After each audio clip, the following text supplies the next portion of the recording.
to come from the bowels of hell. The Dana Gould Hour. Jungle worms and swamp rats run around your feet. I bought a dog that killed the calf, that ate the canary. What is truth? And once again, welcome back. Hello, and welcome to our September episode. Hopefully it's still September by the time you're hearing it. But just because the September episode came out at the very end of September, that does not mean that October, our Halloween episode, will be coming out at the very end of October. Not true. It will be coming out right smack dab in the middle of the month. The reason this episode came out when it did is because basically I did both episodes at once. But I had to do that in anticipation of the month of October, which for me is always, as you will hear, busy, busy, busy. So this way I've got that locked and loaded, as they say.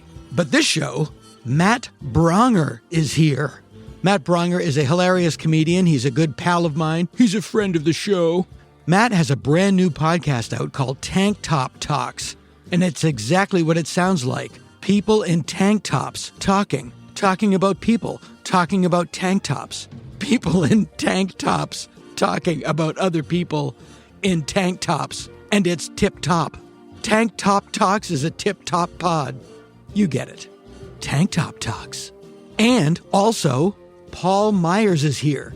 What I said about Matt, same goes for Paul. But he's not a stand-up comedian. He is a brilliant journalist and a writer. He's written, among other books, The Kids in the Hall, One Dumb Guy, A Wizard, A True Star, Todd Rundgren in the Studio, Barenaked Ladies, Public Stunts and Private Stories. His new book is required reading for any fan of comedy, John Candy, A Life in Comedy. And Paul is here to discuss the amazing life and career of the great John Candy. R.I.P. Two Tales from Weirdsville takes a look at something we all do, sleep, and asks the question, what could go wrong? Well, as it turns out, quite a bit. There are, in fact, people in prison right now for things that they claim happened while they were asleep. And we are going to investigate. As I said, it's that time of year, so as far as my schedule is concerned, get out your pen on October 2nd, right here in Hollywood, California. It's Plan 9 from Outer Space Live. It is a Hollywood Halloween tradition, and I am proud to bring it to you. This year's cast features not only myself, the great Frank Conniff, TV's Frank from Mystery Science Theater, Aaron LaPlante, Lorraine Newman, Patton Oswalt, Jonah Ray, Kimmy Robertson from Twin Peaks, Paul F. Tompkins, Janet Varney, and Kat Augustin as Vampira. That's Thursday, October 2nd at Largo, right here in beautiful Hollywood, California. October 3rd and 4th, I will be in Denver, Colorado at the Comedy Works South at the Landmark. Then it's right back to LA on October 5th, where I will be hosting part of Gardena Cinema's Universal Horror Classics Film Fest. I will be introducing one of my favorite movies, a movie that blew my mind as a kid, Frankenstein Meets the Wolfman, on the big screen. Now let me say a couple things about Frankenstein Meets the Wolfman, if I may. I've actually toyed with doing a True Tales from Weirdsville about it because it is a fascinating film. Here are the headlines. 1. The title, Frankenstein Meets the Wolfman. I like that the people who made the film didn't assume they were going to fight. Let's just have them meet. Every film tells the story of somebody with a goal. The goal in Jaws is Chief Brody wants to kill the shark. The goal in The Godfather is Michael Corleone wants to become who he was to be. As it turns out, he was not who he wanted to be at the beginning of the film. He could not escape his family. It is the story of the inevitable fate of Michael Corleone. Star Wars, Luke Skywalker wants to blow up the Death Star. Every movie tells the story of somebody in pursuit of a goal. The goal in Frankenstein Meets the Wolfman is Larry Talbot, the Wolfman, wants to commit suicide successfully. And he can't because of his curse. That's the movie. It is a dark, weird story. And there's a whole other sidebar with Bela Lugosi as the Frankenstein monster that I'll save that for some other time. But it's a great film, and I will be presenting it on the big screen on Sunday, October 5th at the Gardena Cinema here in Southern California. And they're also showing all the other ones that day. It's a marathon. Dracula, Frankenstein, you get it. October 10th and 11th, I will be in St. Louis, Missouri at GalaxyCon. Hanging with Dr. Z Live will be presented on Saturday, and I will be there on Friday to sign and meet people. GalaxyCon in St. Louis, Missouri, October 10th and 11th. One of the best things to happen to me professionally this year was that I was invited to appear at GalaxyCon, and I gotta say, I love those things.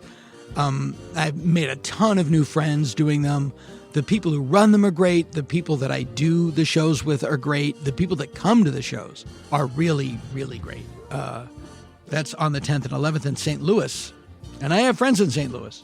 I hope to see you. Then it's right back to Los Angeles on October 12th, where I will be taking part in Spook Show LA with the great Zabrecki at Dynasty Typewriter. It is a glorious updated version of the great spook shows of the past. And it is an absolute must-see live. Spook Show LA at Dynasty Typewriter with Zabrecki, Sunday, October 12th.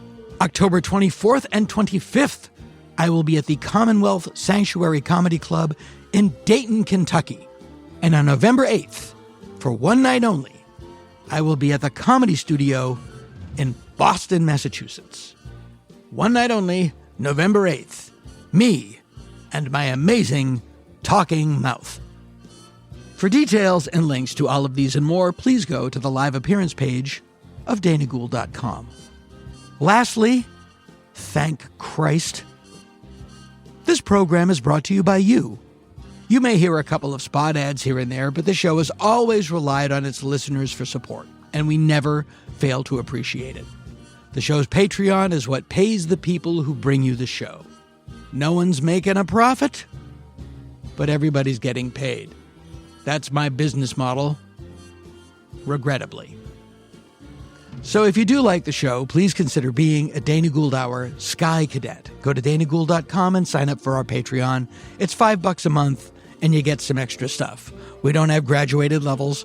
For $17.50 every 3 weeks, I'm not going to come to your house and massage your grandmother. $5 a month. You get some audio stuff, you get some video stuff, and you feel like you've done something good. You've kept a 2.5-hour ray of nerddom in your life once a month. All right. And now, it is on to our filthy business.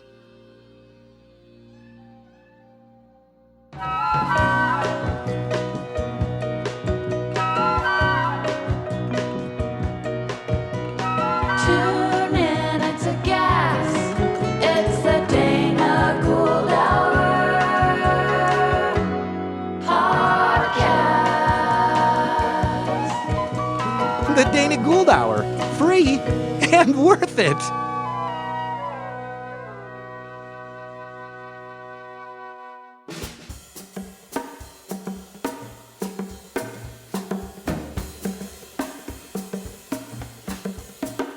It's a sun-dappled fall day high atop the Mulholland Drive view shelf here in sunny Southern California, the People's Republic of California, in the former United States. Newsomstan, we like to call it.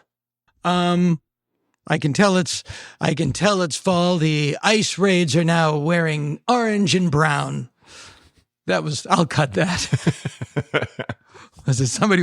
Someone once said, boy, I don't want to say they start the holiday seasons earlier, but the girls on Pornhub are already wearing Santa hats. My guest today is one of my favorite people and a dear friend. He is a comedian, fellow podcaster, actor, writer, entrepreneur, and people don't know this, one of the finest hand models of the 1990s. Oh, the days. Please welcome your friend and mine, America's next door neighbor, Matt Braunger. Hey, Dana, how are you? Thanks for having me. Thanks for coming on the show. Oh, you bet. And thanks for coming personally Sure. to Falcon's Lair as opposed to zooming in like all these other bums. I had to do a Zoom yesterday for an audition, which actually, most auditions these days are self-tape, and the Zoom was refreshing. And when it's refreshing to Zoom, Yeah, I know. I just need to face if I can, and it's like, I live 7 miles from you; it's nothing. So. Can you? Yeah, and the self-tape. It's also, and then if I get the job, do I I'll buy the clothes. I'll film my part, send it to you. You just mat me. I'll direct in. myself. Yeah, sure. Yeah. It's like, is there any? But I think the good thing about self-taping is you don't have to deal with the other actors in the waiting room. Like, oh, well, you're gonna get it. Oh God, yeah. Where you're all there and you're all a type. Yep, for sure. Yeah, I had a run in the '90s where I would just walk in, see Billy Ragsdale, and go, "Well, fuck it." Oh yeah, leave. I had that with. I still joke. He lives right around the corner from you, but I joke with Will Sasso. Like I'll walk in and be like, "God damn it!" Yeah, never mind. You got it. You got it. Yeah. I think I did a video about because Drake has been posting things of semi kind of fascist leaning stuff. Oh, has he? Yeah. And so I was like, how? Like, I am a middle-aged comedian with a middling career. I'm very happy, but I'm just like, sure. How did you have a career? How did billionaire Drake steer right wing before me? You know what I mean? Yeah. Straight white male that I am. when your diss track is Song of the Year, I think it also will screw with your after Kendrick just ruined him in the public eye. That was like everything. A Death Star. But it's still because this is, it's just if you do the pander, the wink wink to the MAGA folks, it's just it's printing money. Yeah, no, it is. And I hope I live to see it go away. Yeah. I don't know, because I think it's going to be generational. Mm-hmm. I don't really. I don't think. Did you see the Devo documentary? No. That's what you got to see. Okay. Because it's really about, they viewed their band and career as more of an art movement and a statement. And, of course. Because they were Jerry Casale, and I think Mark Mothersbaugh. Jerry Casale was at Kent State. Okay. Oh, and he was like 3 rows behind the girl that got shot. He saw her get shot. Wow, Jesus. And that's what sort of formed them. Like, the government is all, and that was sort of, they knew early on, they saw the writing on the wall. Mm-hmm. And their concept was de-evolution. Like we've peaked. And now we're receding. Yeah. And we are. Look, tattoo shops outnumber libraries. It's like, Yeah. And even the name of the band was like, how would they approach it? Like, well, it's all marketing. It's all Madison Avenue. Mm-hmm. Yeah. It's like what we were talking about earlier, conflict, entrepreneurism. Well, how would Madison Avenue market de-evolution? It'd have a short, peppy name, Devo. Well, and it's the easiest way to make money, or I should say the only way to make money in social media tech is conflict. And is in and what is the detritus of that? What is the aftermath of that? Yeah. Where people are left feeling lost and full of anxiety and full of rage. Yeah. And you have to, you really, I don't know.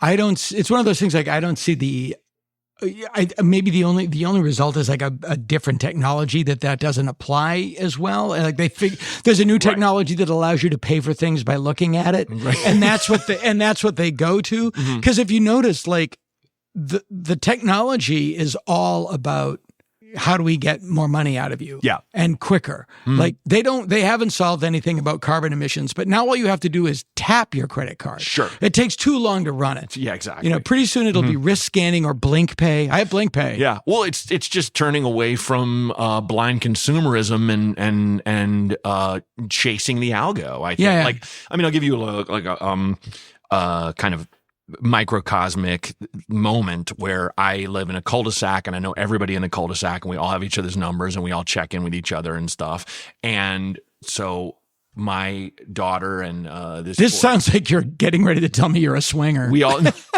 No, I'm just telling you that we all collect guns. No, and so my kid plays with the kid across the street, and his dad comes out, and they ride bikes. My kid rides a scooter. I run around. I just chase my kid and stuff like that. Yeah. And this kid comes down the block, and invariably he'll have his phone, and he'll be like, "Did you see this TikTok? Did you hear the ding? Did you?" And we just go, "No. Yeah. Hey man, put that away, would you?" And the kid goes, oh yeah, and then he starts vibing, and then people come out of their houses and they're hanging out. And I'm not saying like, oh, have a block party every day. No, but it's just, you and me, before we even started this, you basically shared what's going on with you and what you're dealing with, and I shared a little bit what I'm dealing with, and it's just like more of that. More of that, and I've been as guilty as anybody, just going blasting out my rage, or this is what the problem is, or here's my take, everyone. Sure. Yeah. Does anyone really need to hear this? It's Yelp reviewer. It's the South Park Yelp reviewers episode times 1 billion right now. Yeah. Where take a break, put the phone down. It's really easy to say like likes are the new smoking or whatever, but definitely the phone is the cigarette now. Oh yeah, 100%, 100%. And I look at my phone constantly, validation, checking for emails, checking for work, Yeah. But it's, I think the young people are saying to themselves, I hate that I have this. I hate that I need this. Yeah. And they're being much more honest with themselves than people my age and older, where it's just, sure. So that's. Yeah, no, I think it's true. And it has, it used to be, it's led to sort of the death of the town weirdo, because now the town weirdo is networked with every other town weirdo. What are the town weirdo? And like we are the town weirdo, like we are traveling weirdos. Yeah, and yeah. What are traveling weirdos doing? Oh, they're putting up crowd work clips. Oh, they're putting up clips of them interacting with fans. I got to do like that person kind of thing, where literally a year ago, I was like, boy, not keeping up with the Joneses, but I got to do more of that. And now I'm kind of like, I'm not good at that like he or she is. Yeah, I've never mastered. It's funny, like I mastered Instagram, and TikTok is like an afterthought. I can't and you have to do it for professional, like you just spend an hour in the morning doing stuff for your job. Right. But it is, I'm happily niched out. Yeah. Well, I'm lucky enough to have a perfect distraction of my ego and need for self-fulfillment, which is a child. Yeah. So how old is your daughter now? She's 5. Oh my God. Perfect. Yeah. Oh, it's so great. Just eats up everything. Yeah. And my wife and I realizing that she finds old phones in the house and walks around with them and goes, I'm making a phone call. And we go, okay, we've got to check ourselves leave this thing alone, bury it when we get home, and work on staying off it more during the day, so that's kind of the process. And I don't have the answer, but it is good to know that it is conflict entrepreneurs. It is not social media tech giants. That's the only way those guys make money, and they've made enough. Yeah. Like, good Christ. It is really, you were talking about that earlier, conflict entrepreneurs. This is, if you look at. Credit to Kara Swisher and Scott Galloway. That's where I got the term. Oh, really? Okay, great. Well, and then we'll move off this subject. I promise the listeners. Yeah, I know. Let's talk. But one thing I've noticed about. We are talking scary things. We are but it's not fun movies. Scary. No. It's like those horror movies that rely too much on grief. Or why is it always the loss of a wife or a child? Right now we're stuck in Demon Seed, the woman getting raped by a computer. Jesus Christ. Or what was the other one? Is it The Entity? Yes. Oh God.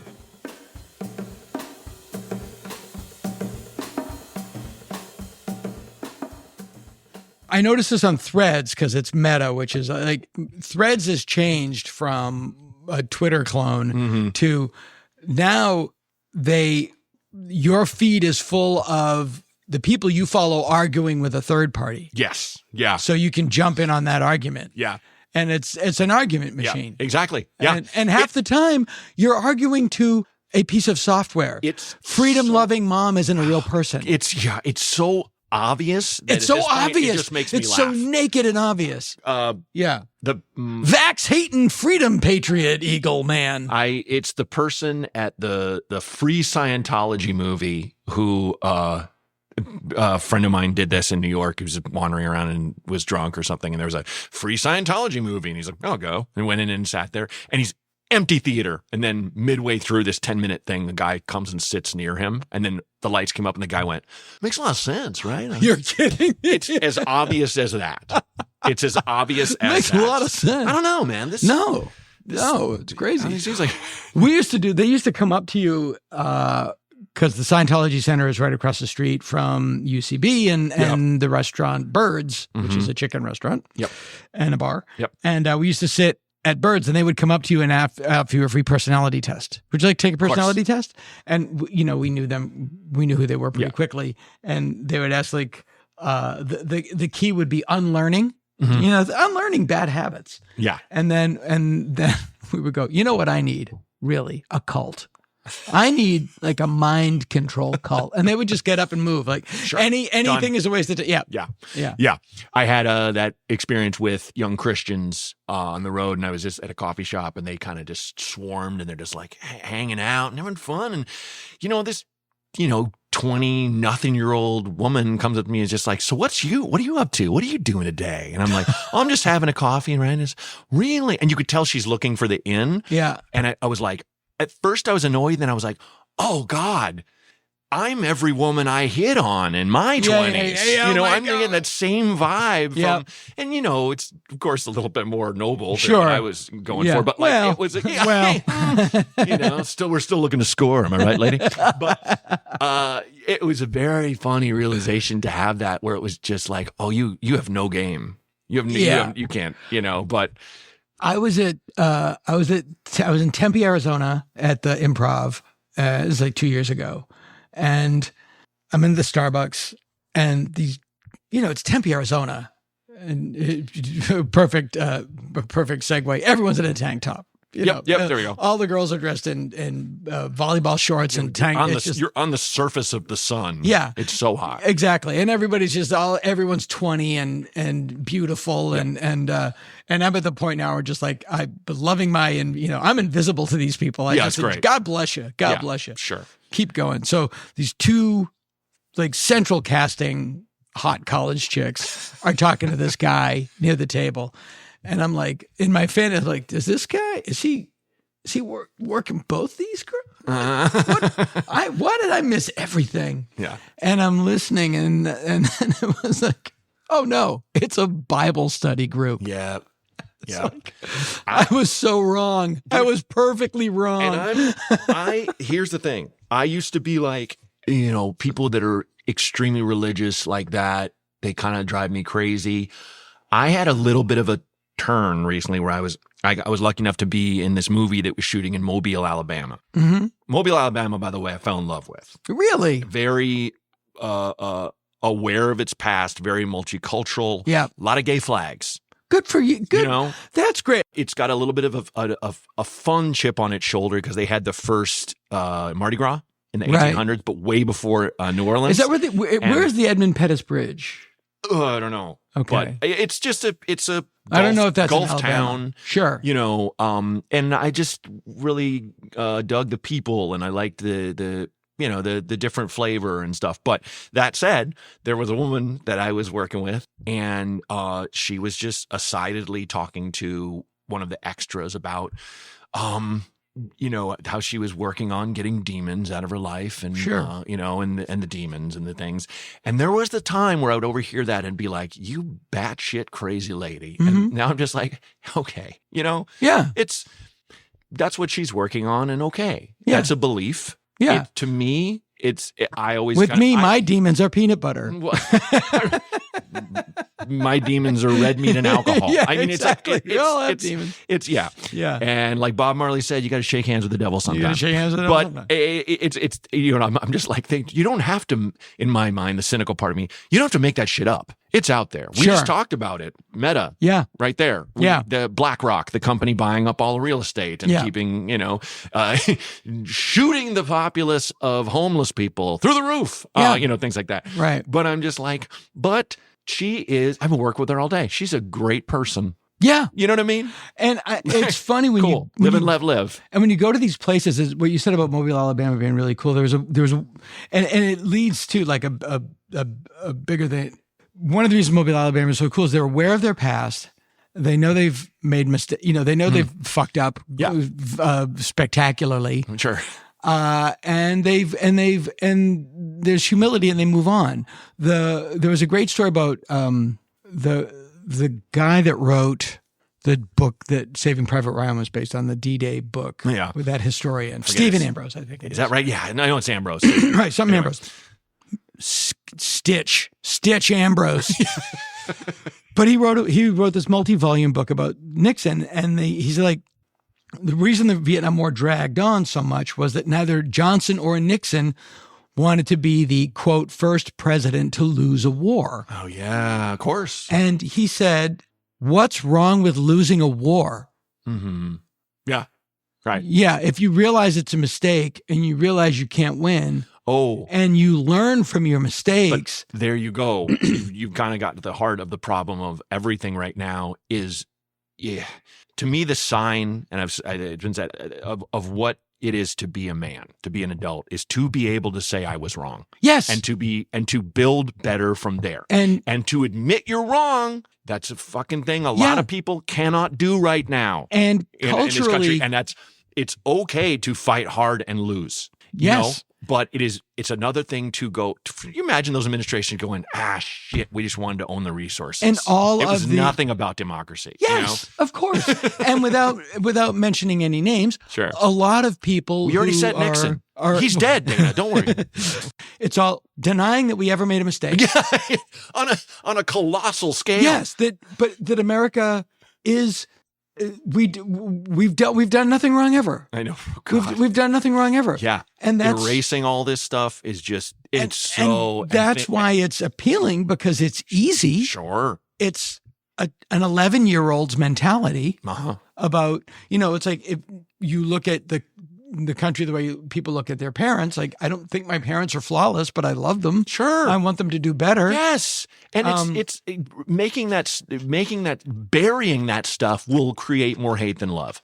I went to the Tulsa Massacre Museum in Tulsa, and it's amazing. It's a technological marvel. Wow. And it's this thing of, I went through and sat there, and yes, of course, I feel white guilt and stuff, but I was also, I left feeling like refreshed in terms of cool to learn all that. Yeah.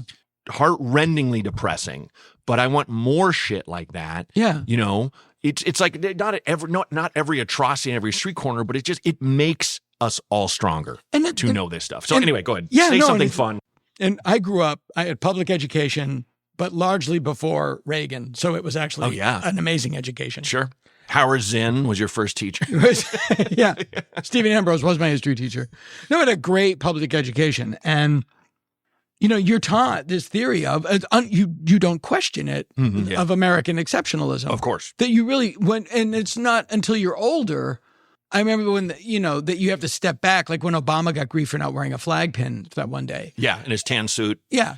But it's like, there is a belief that you cannot speak against. That sure. we are God's favorite country. Yeah, of course. Yeah, that's such a...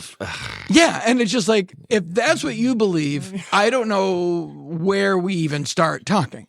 You mean that God that loves everyone? Yeah, equally. And the poor the most? Yeah, well, it's like, God? It's the great Carlin bit. Why would God give different people in different countries different numbers of different rights? And why do we get more? What does he like about us? Maybe it's because we have 16 different flavors of rice-a-roni. It's great. I watch, my algorithm is filled with Carlin clips. Like, that guy had 2025 nailed in 1993. Yeah. That guy was him and Zappa were so crazily ahead of their time. Yeah, absolutely. Yeah. But this was what I was going to say, just because you mentioned Hut, apropos of absolutely nothing. Oh, yes, please. I'm at Rob Cohen and Jill Lederman's engagement dinner. Oh, yeah. And I'm sitting next to, at a big table, a lot of famous people there. I'm just sitting there enjoying watching Don Rickles in the wild. Wow. Sitting there eating. And it was a simple fare. It was like a barbecue. So it was like burgers and fries and things like that. And he's talking to somebody. I think he was talking to Martin Short. And I'm Jesus just sitting Christ. No, it was crazy. It's your table? Wow. Yeah, well, I crashed this table. I would was too. Rob. Oh, I would yeah, too. But it was. We're all friends. You know, Yeah, sit right but it was, Jill was a producer on Letterman for years. So Yeah, she sure. knew she worked all these people for years. I forgot about that. Yeah. And so I'm sitting there just watching, and the Hispanic caterer went to remove Mr. Rickles' plate, and he's talking and he goes, and then he comes down, and then as the plate moves, Don just turns and goes, "Don't steal my fries and build a hut." Jesus Christ. And then he turns back, and Braunger goes, "A hut? Don, how would he build a hut?" And he just like.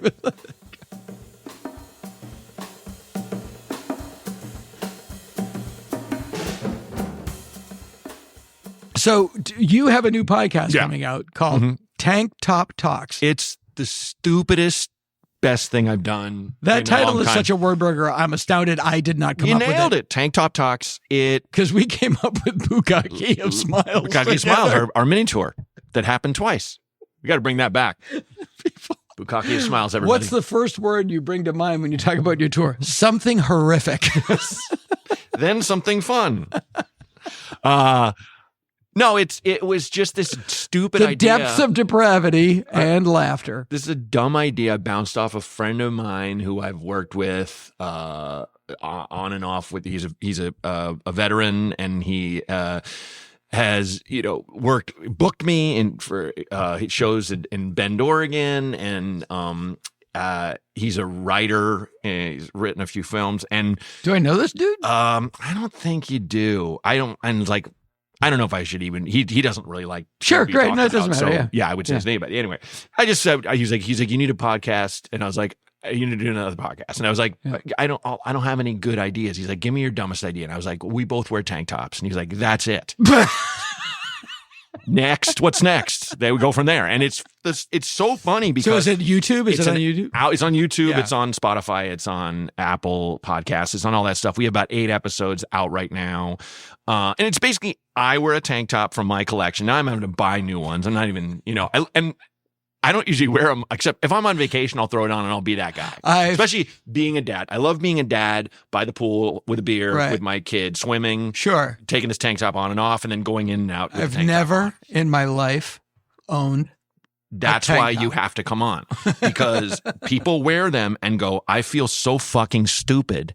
And I'm like, I do too, because I always wear pants with my tank top on the show. Sure. Sometimes I tuck it in to look like a bad guy from the film Roadhouse. Exactly. I would tuck it into slacks. Yes. Great. You're booked.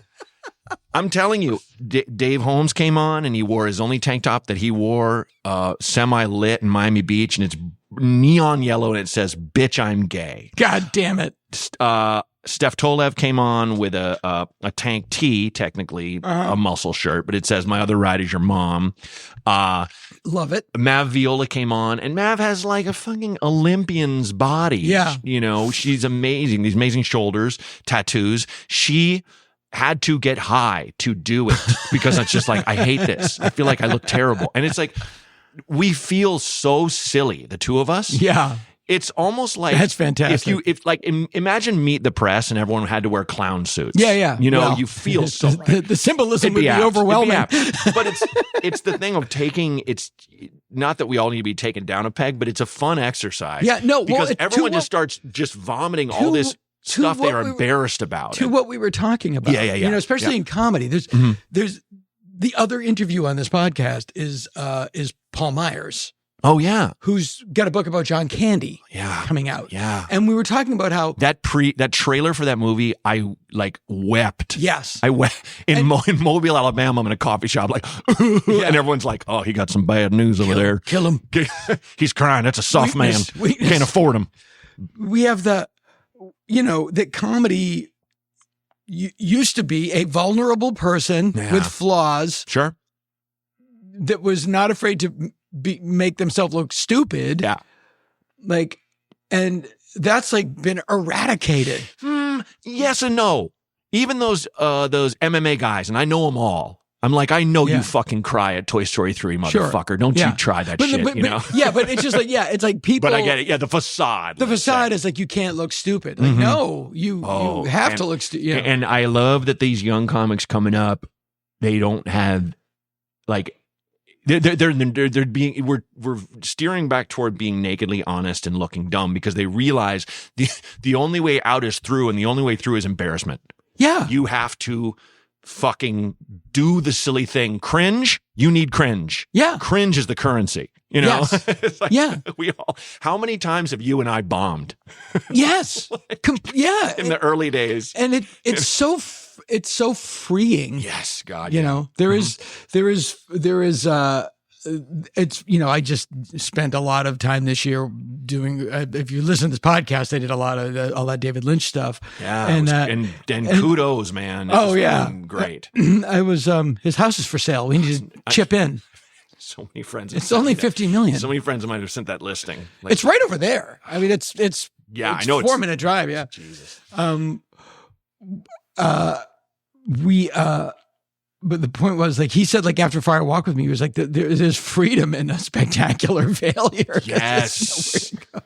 Absolutely. Yeah. Yeah. And it's like, oh, you know, and you just have, I tell this to my wife, I tell this to my kids, I tell this to my wife, you just got to get up, put on your shoes, keep going and do something else. But yeah, there's nothing wrong with admitting that you made a mistake, that you failed, that you're vulnerable. It's being so, like, that didn't work. Yeah. I really believed in this. Yeah. It didn't, you know. Yeah. It didn't work. But it's and we are in this, it's arrested adolescence. yeah.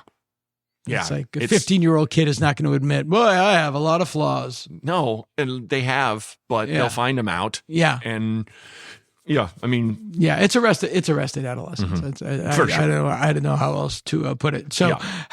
is this available yet? Are you it's banking out. them? Okay, It's out. They're all out. Yeah, just look up tank top socks. and is there a theme outside of the tank top, or you just like, is it like talking about current events, or is it, no, I want it to, it's kind of, to me, doing it, and the feedback I've got listening is kind of like, it's just a kind of glass of cold water on a hot day. It's kind of like your I always feel like podcasts, good ones, and yours. Come on. No. Boom. Boom. No, podcasts like yours, they keep you company. Yeah. When you're driving, when you're working. You feel like you know the person. Yes, exactly. So with this, we just have a great conversation, and we don't really, we will be like, we'll mention modern events as like, well, we all know what's going on. There will be little asides. I'm the same way. But it's kind of, it's what bring, even when I say what comes to mind when you think of tank tops, because me, tank tops tucked in. I grew up in the 80s. You know, your tough kid would have a tank top cut off to show his stomach. Sure. A wildly gay look where, and these were very homophobic dudes, you know? So there's the dichotomy. And again, it's like, how it's like, it's, you know, the homophobia gets right up to the edge. Homoerotic. Right before kissing a man. Yeah, exactly. Yeah, it really does. Like, yeah, but it's the kind of it's been an overused term, but the vulnerability is the freedom to expression, is the freedom to. So I haven't found it. The only theme I have is at one point we talk about what's your tucked in take, because to me a tucked in tank top is the craziest thing in the fucking world. Sure.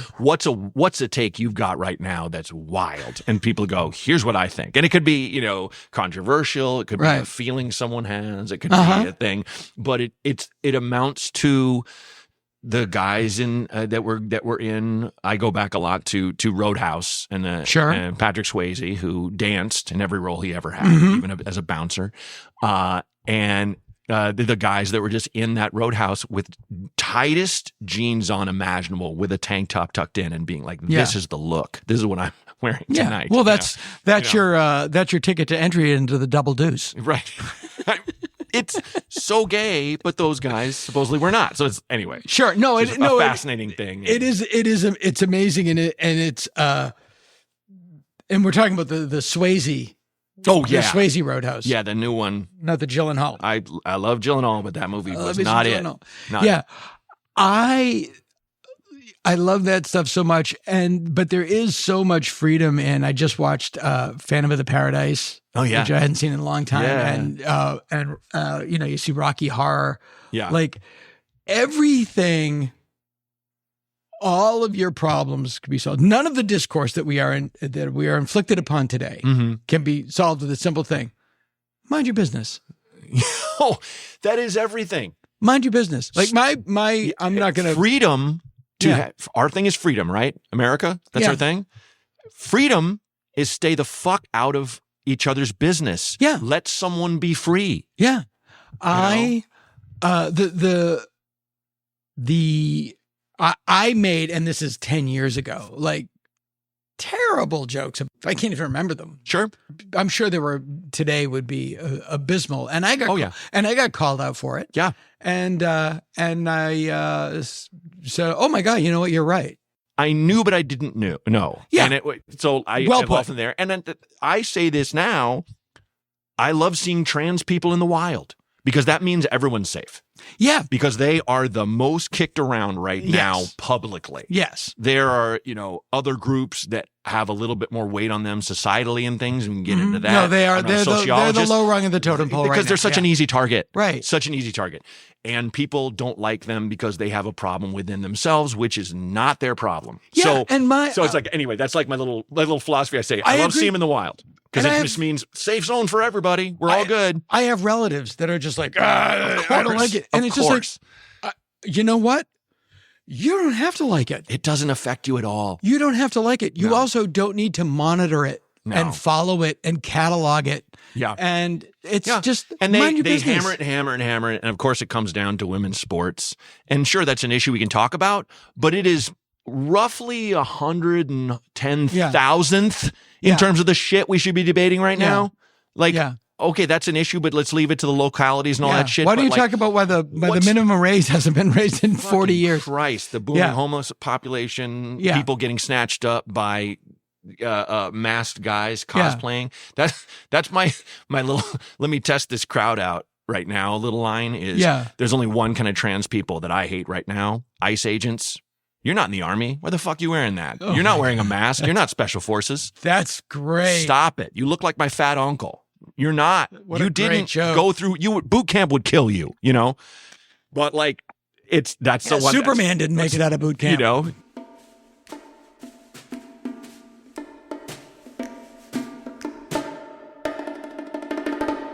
You always have to inoculate the audience. I used to do a bit about guns, and I would start it with like, look, before you get started, I own a gun because I live in a big, scary city, and I'm afraid the day might come when I have to kill my family. Yeah, that joke. But I like inoculate, and I do this thing, and I never mention the name of the president. I talk about people that like him, relatives I know that follow him. Because if you pay to see me, I want you to have a good time. Yes. And I don't want you to feel isolated. Yeah. But I did have a guy come up, you got to make more jokes about Biden. Yeah. Why? He's not the president. No. He's having a pudding. And just leave him alone. Yeah, and neither one of those guys, Trump or Biden, make me laugh. Yeah, there's they're not funny. There's no joke I have about that. Yeah. About either one of those but guys. I remember doing jokes about Clinton and Reagan, and people did not throw tantrums. No, exactly. It's like I miss when we could argue and coexist. Yeah. No.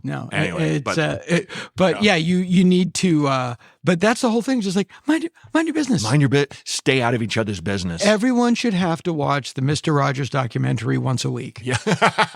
That's my hot take. And if you're anti Mr. Rogers, you're anti-life. Yeah. You got to realize. Yeah. And there was a huge right-wing push against Mr. Rogers because he said that everyone is special, and they thought that was the root of the culture. Is like what he meant was children need to feel that they deserve to be loved. Yeah. And if you have a problem with that, then you need to work that out with a special talking doctor. And there's a guy that is talking about them, and it's King Friday. All these people are King Friday, and King Friday, every episode, by the end goes, shit, I should probably shut the fuck up. And then uses those words. Fuck me. Like, that's the one note. Mr. Rogers, King Friday should be drunk. And what I love, two of the greatest things, like, nothing is what it seems.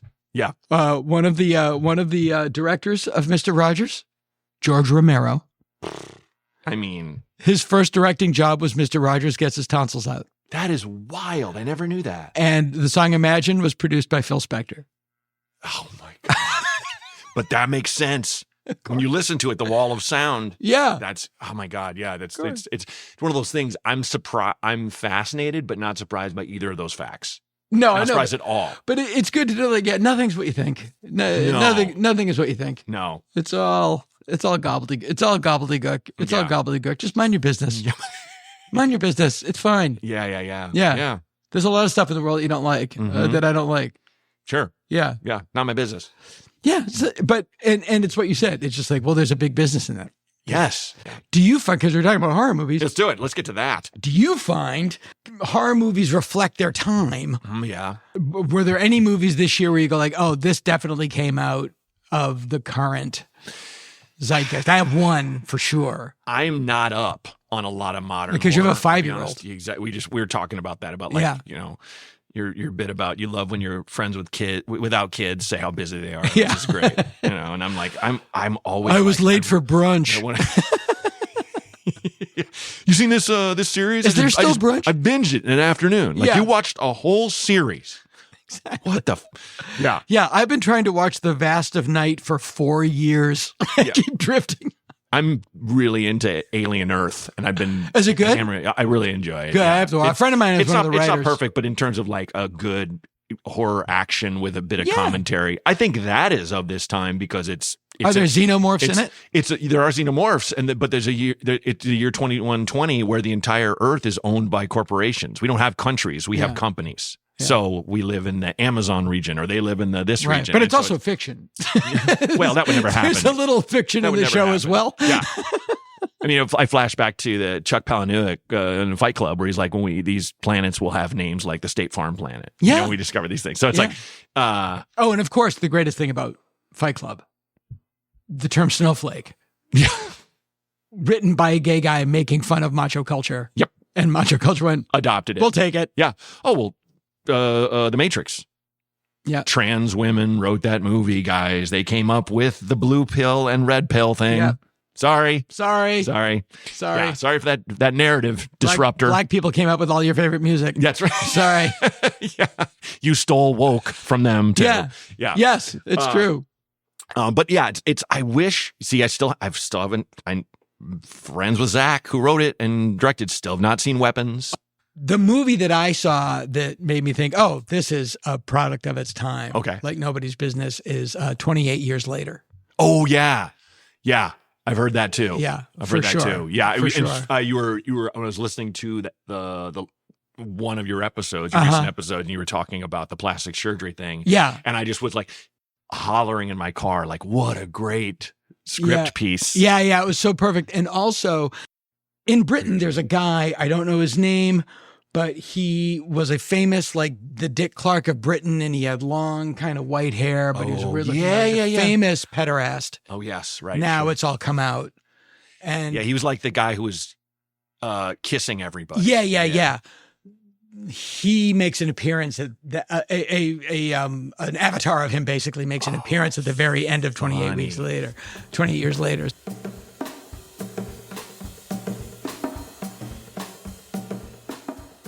When was the last time you went to a movie theater?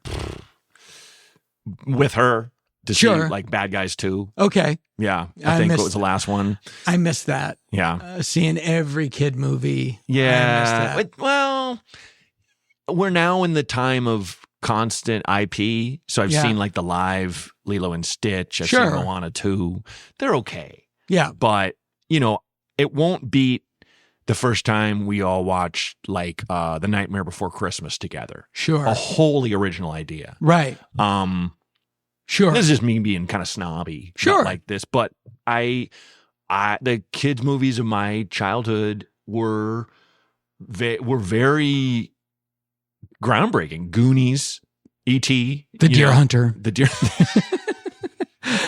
Nice. My dad took us all to see folks, that. That's what's called the rule of threes. Set up 2. Okay, Goonies.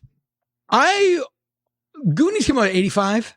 Oh, yeah. 85 or 86. I don't know. Yeah. I was 21, 22 years old. Yeah, I was not, Sure. I didn't see it. Yeah. I was too busy unsuccessfully trying to get laid. Sure. By and large. I did see it. You see the Goonies and everything is fine. It's always fun. And then that one character shows up. Who, Sloth? Sloth. Oh, yeah. He's like in the first scene. And you go, wait a minute. Chained up in the first you scene. go, wait a minute. Yeah, let's hold on. It's like Breakfast at Tiffany's when Mickey Rooney shows up. Oh, yeah. You're like, stop. Wait. What is this? Yes. What is happening in this movie? Yeah. But it was a wild swing, and it's very... It was a big swing. It's a big swing. It took a big swing. Not in love with it, but I do love the motive of this guy who you watch. I remember as a child watching it and being like, I want to leave. I feel like crying. I'm so scared of this monster. Yeah. And then it goes on and you're like, he's not a monster. Yeah, he's not a monster. You know, yeah. it's Yeah, no, I it's don't a want to good say story. it's Frankenstein's monster, but Sure. in a sense it's this thing Yeah. of when you're seeing, but yeah. But it isn't many people just, no, it's fine.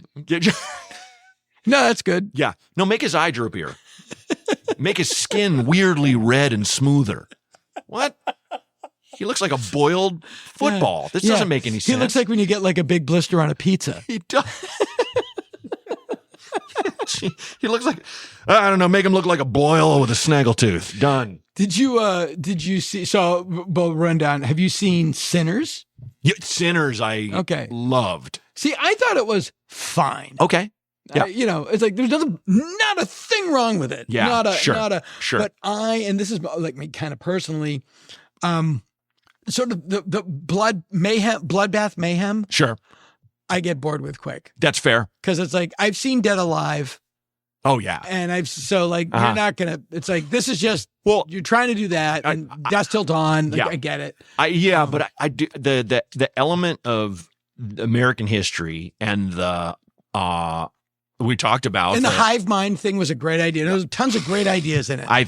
The idea of what a vampire is. Yeah. Blew my mind. I'm not a giant vampire guy. If you do it right, I love it. I'm still angry that they never made I Am Legend the way I want it to be seen, the real thing. Sure.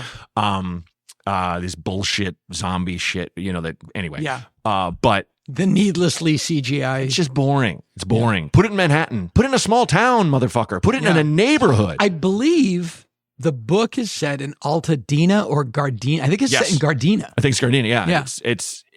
It's just the tenet of it is he's so lonely, you know? And he burns down all the houses around him. So he has a clear field of vision of them coming. And then the hot chick neighbors are making out on his lawn. Yeah, it's so great. He's lonely and horny. It's great. Yeah. It turns out I just keep talking about lesbian vampires hooking up. You're like, can we move on? Jesus. No. You actually just described life on the road.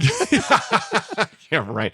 But I love the thing of like they kill you and absorb all your memories and all your history. It was great. And they all like immediately can play a musical instrument. And they love it. They're drawn towards music. They're drawn towards life. The comment on that. And I thought it was, I kind of went in with pretty high expectations, and I still for what I want. No, I thought it was. I thought it was great, but I it was get just exactly where you're going. Yeah, it's like no, it was. But nowadays, it's just like the fact that something doesn't like outright suck. It's like I can't get over it. Sure, yeah. Like I really loved it, but I loved it. Okay. I loved the Fantastic Four. I was like, okay, and Superman. I was like, oh, this is great. Cool. I never once felt like this movie was flipping me off. I love punishing me for seeing it. Nicholas Hoult, I love so much. So like, I want to. He's so good. But see, now there's a movie that should be remade. Like, don't remake good movies, but remake movies that should have been better than they are. Renfield. Yeah. Oh, I want him and Nicolas Cage for the whole fucking movie. I don't care about Awkwafina and being a cop. She's a lovely person and a great actress. I don't know. I don't care about it. I don't know if you can talk about it, but you should have my friend Ryan Ridley, who wrote it, and then they just took his script and, as in his words, ruined it. Yes, so, I would love to talk to him about it. Yeah. I would love to talk to him about it. Yeah, one of the best writers I know. Anyway. And Renfield, one of my favorite fictional characters. Yeah, absolutely. Yeah, incredible. If there are roles that, like, if I had that role, like, I'd be happy if I could just do that. Sure. David Naughton in An American Werewolf in London. Yeah. Perfect role. Oh, so good. And the way Tom Waits plays Renfield in Bram Stoker's Dracula. Yeah. I love that. So more of that. Yeah, exactly. More of that. Yeah, I mean, it's there are ways to do the IP thing. Let's do stuff that was done badly. Yeah. If you're gonna do that. My favorite genre film this year was Presents. Yeah. I watched Presents on a Plane, and actually a really good movie to watch on a plane. Absolutely. And I a little bit sick of the I think I mentioned before, the grief horror thing, where it's like the thing about the someone dealing Grief with horror. a loss, and because it's been done so much. Yeah. And I kind of I think it, not to be like you can't do it. I will never say that. Yeah. But I thought that movie did it so well, and it was so good at making you a fly on the wall, and not. Yeah, that never got tiring. No. The trick never got tiring. The reveal, the gotcha, was inspired. Incredible. Yeah, that was just. It was like Sixth Sense. It was like, boy, you nailed it. Did one of my favorite horror movies is Saint Maud. What? It's just about this girl, Saint Maud, who is deeply religious in, I want to say Ireland, but it might be England.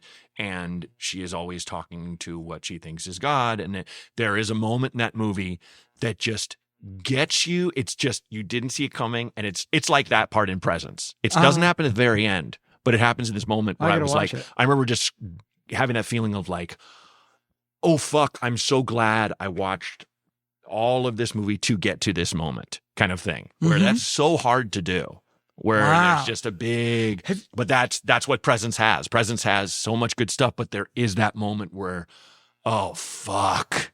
Have you ever heard of a movie called The Man from Earth? Heard of it, never seen it. Okay, me neither, but the guy was telling me about it. Okay. Apparently it's about like this early man. Yeah. With random perfect genes. Okay. Like, and he's now like 300,000 years old. He's just perfect genes, doesn't die. And he has to move like every 10 years because it gets weird. Oh, funny. And it turns out that he is what we think of as Jesus. Oh, wow. He was the actual. Yeah, Jesus. but he was just like Sermon on the Mount. He goes like, I was just talking to some people. That's so funny. I would happen to be standing in this place completely randomly. People around me. He has this wisdom of near eternal perspective. Yeah, but he's just like, no, we got to live together, guys. Yeah, and they were like, what about the resurrection? It took 3 fucking days to move a rock. I'm sorry. That's great. Yeah, it all makes sense, and it's really it's a great idea. Yeah, I love shit like that. Like the Henry Rollins, he never died. Do you ever see that? No. He basically is this guy. He's like this aging punk rocker, but he's been around for thousands of years, and he was the guy that smacked Jesus. That in the Bible, Jesus was carrying the cross, and one soldier, particularly mean-spirited, came up and socked him, and God cursed him with eternal life. So supposedly that guy's still around. Well, that makes sense. There's this guy, and he's in a 1-bedroom apartment, and it's not a what a great perfect idea, movie, but it's great because Rollins, he's of course furious, because he can't die, and he has these fits in public because he's like, it would be awful. Yeah, it would be awful. Yeah.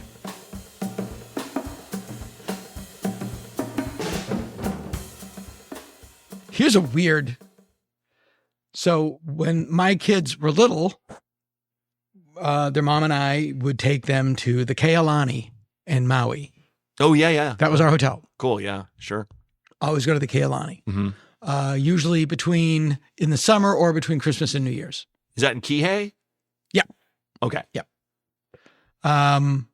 Couple years ago, I'm doing a show in Maui, and they put us up at the hotel next to the Kealani. I think it's Four Seasons. Okay. Yes, because we've stayed at the Andaz, right, a little more north, but same strip. Yeah, same strip. beach strip. Yeah, and it's by and large, this is the hotel that you see in the second season of The White Swan. It's mostly the Kealani, and this. White Lotus. Yes, right. White Swan is something else. So I walk over to the Kealani. But it's between Christmas and New Year's because it's a New Year's show. But I'm alone. I'm no longer married to the woman I was married to at that time. Okay. My kids are grown and they're not with me. Yeah. And I like, this is what a ghost feels like. Because I'm walking around and I see my life from 10 years ago. Wow. Yeah. And I look in the kid pool Yep. and my kids aren't there, Right. but I'm still there, and I completely feel like a ghost. Yeah. I don't recommend it. Yeah.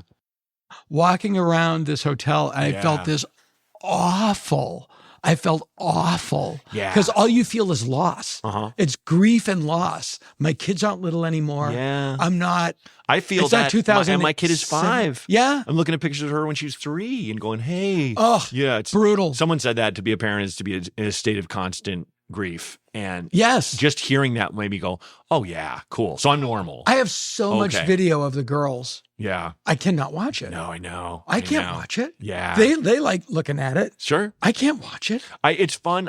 She finds video of her as a baby delightful and hilarious. So I like that makes me kind of go, oh yeah. And she does. She says to me, "Don't be sad, Dada." Stop, Yeah. and I'm like, yeah, you're right. You're right. Yeah. I'm just being I'm being indulgent here and not a Sure. healthy way. Yeah. Really.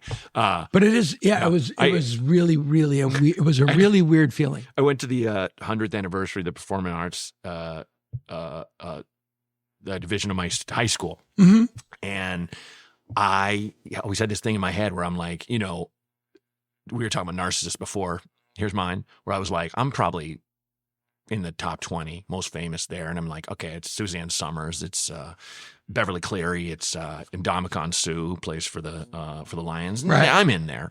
And it was a whole thing. And like, I wanted to submit a video, but by the time I asked, they had enough, evidently. And so I'm sitting through this thing and it was incredible. But I also was kind of the whole time in my head going, but me, Sure. and that was my kind of feeling like a ghost and walking Yeah. around the school and stuff. Yeah. But I think we Can't do it. You cement yourself a little bit in high school. I don't know why. At least I do, because it was this time of just so much insecurity, but also I was performing in these massive productions and going, oh, Yeah. this is what I want to do with my life. And it was what the kids call ego death. It was like a perfect thing of ego death of, I don't matter Yeah. in this regard. And why would it matter if they showed a video of me saying, thanks guys, and here's me at the Atlanta Improv or what I'm doing? It's just, Doesn't matter. But I get the cementing thing. But I cemented in 1990. okay. That was when I was in high school. Okay, maybe it was the year for everybody. Yeah, but it was just when I moved down here, Mm-hmm. and From San Francisco? yeah, Yeah. and I was hot shit. Sure. I was new and loud. 2007 Yeah. to 2011 or so. That was my hot shit streak. Right Yeah. there. And it was just like, and I was new and cool. Yeah. And all the stuff that we were talking about, Lynch, like Twin Peaks was on. Oh, yeah. And like the biggest show on Yeah. television is a weird thing that I like. Yeah. And it was like everything. Two of them, Twin Peaks and X-Files is out there And too, X-Files right? started like 2 years later. Oh, yeah. yeah. And it was just this weird, bizarre period Yeah. where I thought, oh, this is going to be the rest of my life. I'm like, Yeah. hot shit. I'm always going to be validated Yeah. by these offers rolling in and people wanting to work with me. And that's where me that's where I started. That is when I started to dress the same way I still dress, Oh, interesting. Yeah. Because I didn't.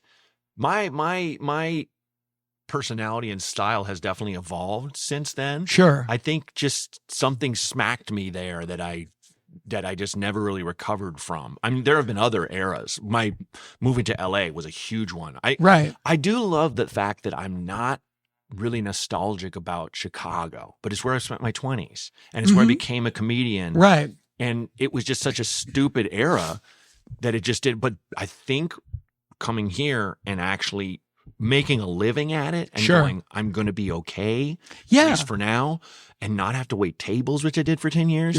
That was a high I've never recovered from. And you still, the cool thing now is that I have the kid and my wife is successful representing comedians and writers who are far more successful than me.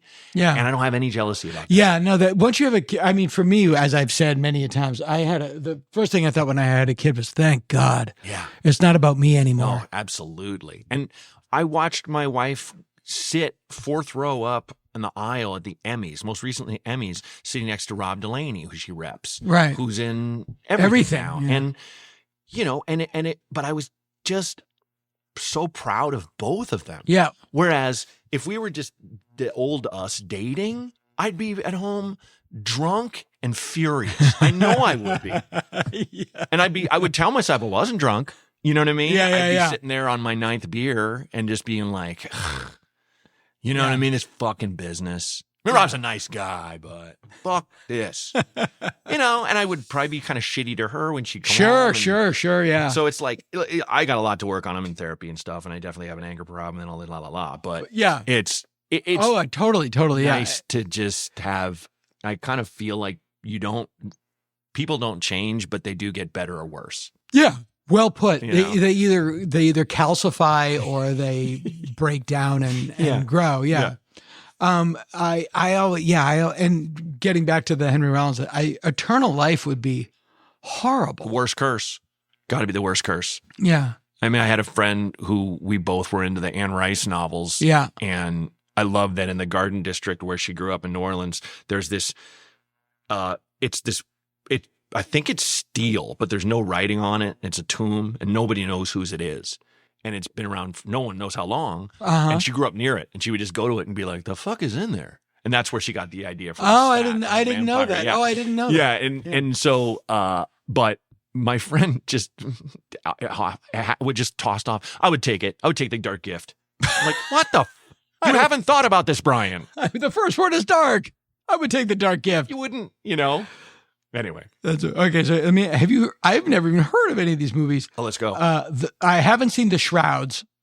I haven't heard of that. It's a Cronenberg movie. Oh, okay. I want to see that. I haven't seen it. Yeah. Final Destination Bloodlines. No interest. I get tired of it. It's you're just waiting for someone to die gruesomely. That's Yeah, it. I don't like- That's the whole story. Yeah, I don't like movies that I like. You and I versus. I like stories. I like a great twist and a Yeah. thing like, oh, I didn't think of that. What a brilliant thing. I don't care about It's death. It's just murder porn. It's all teenagers, and it's been a trope since Friday the 13th. But if you watch Friday the 13th, you find out. I mean, if you haven't seen it, sorry, I'm gonna fucking spoil it. It's a woman whose son died drowning because everyone was smoking weed and fucking, Yeah, and that's why she kills people who smoke weed and fuck yeah, at the camp. yeah. It makes perfect sense when it's revealed that it's you watch, and we all watched it and went, my mom is the killer. You know, because we were all these kids. And Yeah. it's just a genius idea.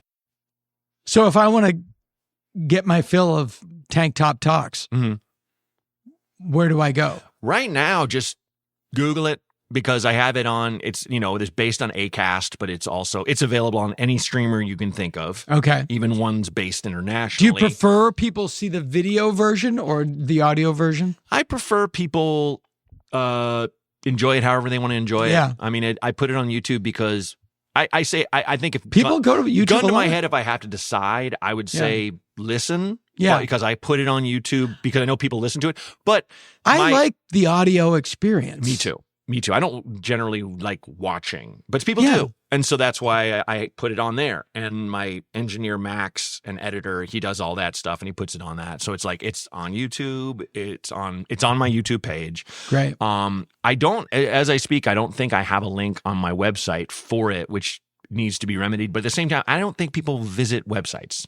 You know what I mean? I don't think so It's either. not. It's good to have a base. What has all Unless the you get things like tickets or and something. a link yeah. tree. Yeah, generally speaking, I'll put the links up. And if you have a preferred a listening platform, it's on there. Yeah, great. I've done the diligence. Yeah. So it's on there. And if someone's listening to this and they can't find it on theirs, hit me up. Yeah, and if people want to come see you live out in the country, where do they go? MattBraunger.com, follow you on socials? MattBraunger.com. All my dates are always on there. Mhm. Yeah, the main thing, like the thing that actually I make money from and do as a business. You can find that on my website. I'm definitely pushing Tank Top Talks because I'm excited about it and it's a new thing.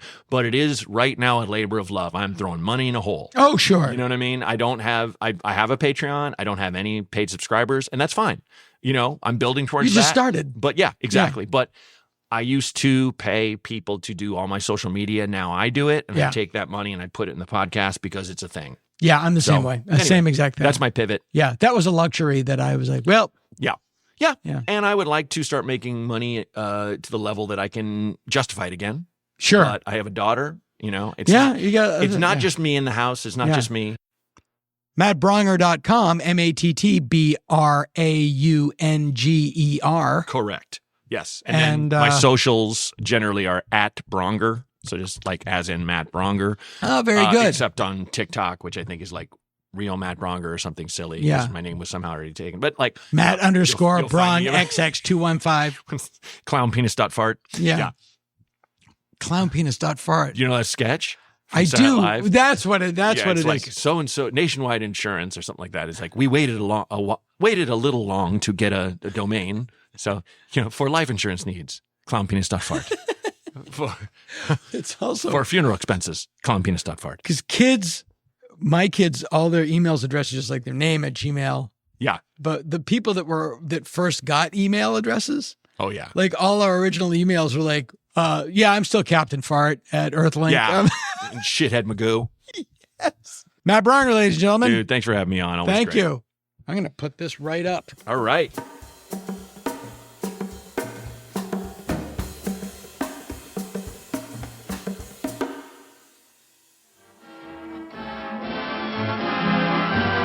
The hurry and scurry of modern life is getting a lot of us down. Or maybe we're just getting soft. For here's a shop, a department of a leading metropolitan store, dedicated to those who just can't take it. It's a sleep and comfort shop, and it's exclusively devoted to people looking for comfort, relaxation, and sleep.